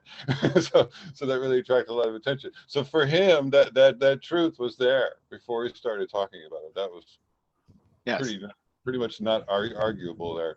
So I wonder how that feeds into this, because I'd like to do a version of that thing that I did, which was less, you know, proposition. Yeah. based. So it's fair. I mean, there are definitely ways in which this was taken later. I think some of the postmodernists, et cetera, in the direction of thinking of that prior level as something like the level of lived experience, right, before expression. And there are some people that took that in, if I could put it this way, more relativist directions. But yeah, there's a, if I can put it this way, there's kind of a lived experience literature, if I can put it that way, that is somewhat dependent upon this existential understanding, which I think is there in Heidegger, but is not limited to Heidegger. Some of the other existentialists, the French existentialists, et cetera, have a similar idea. Actually, it occurred to me now is that what's even more motivating about this whole thing is that if being is changing, at least at the historical time scale, then there's always the possibility, however remote, that any of us here today could actually do something to actually change the nature of being, which would be a pretty big thing, you have to admit. Yes, well, that's sort of what later Heidegger is always about the standing invitation to do, and he's sort of always lamenting the fact that no one's taking him up on it, and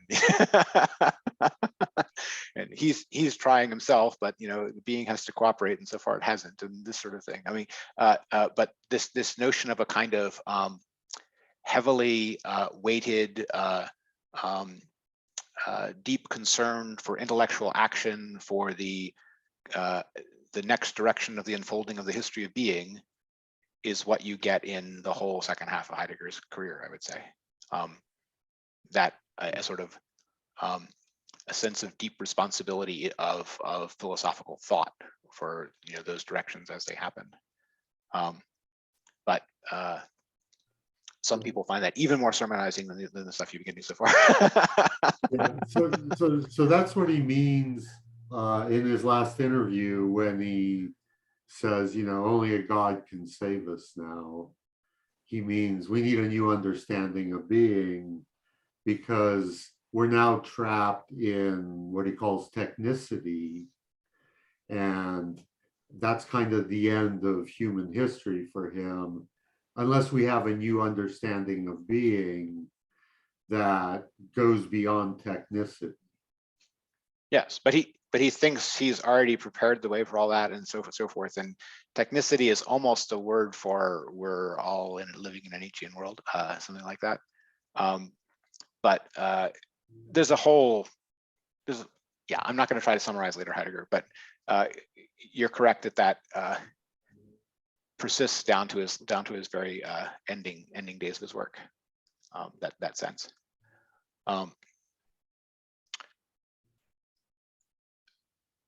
Yeah, I would also say that same sort of freighted sense about how different epochs of beings are these monumental shifts in human consciousness is also heavily influencing all of postmodernism. Postmodernism, even as a word, is appealing to the possibility of exactly such a shift.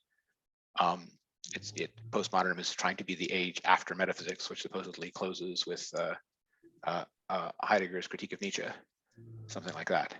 And the postmodernist self-understanding is that the era after that is the era after metaphysics in that sense. That doesn't mean they all agree with Heidegger's diagnosis of that situation or response to it at all. They don't, but they do like that historicist notion or historical notion of epochs of thought as being the nature of history, something like that. Yeah, so it's important to understand this historical contextual thing, that it's both epochal or civilization-wide, and we can be in ancient Greece or we can be in the early Christian or the medieval, but it can also be directly applicable phenomenologically, in that whether my hammer is working or it's broken, suddenly I'm in a different time and place. Sure, sure. I mean, but even besides the sort of put it this way, the simple examples to illustrate the doctrine that you get like that, it's a civilizational wide, epochal thing, and it's also a personal action thing, right? At least in Heidegger. I don't think it is a personal action thing in some of the postmodernists, though. Many of them are much more intersubjective and Hegelian in that regard. If it doesn't sweep the world, it doesn't count, if I can put it that way, for a lot of postmodernists. Right. I mean, so a lot of postmodernists are also Marxists, which is a complete they completely don't understand Heidegger's ontology. It's going to take us too far afield to split those hairs, but some are, some aren't. It's fair to say some did, some didn't. Some are reacting, to particular things in him they don't like. We mentioned Levinas and his particular reaction, right? I think it's fair to say that there's among continental philosophy, people having different takes on how to absorb or react to Heidegger is kind of the starburst from 1945 on, of they're all going off in their different directions with those different reactions. All right, so looking forward to the next one where we get to understand time, which you didn't know you didn't understand before.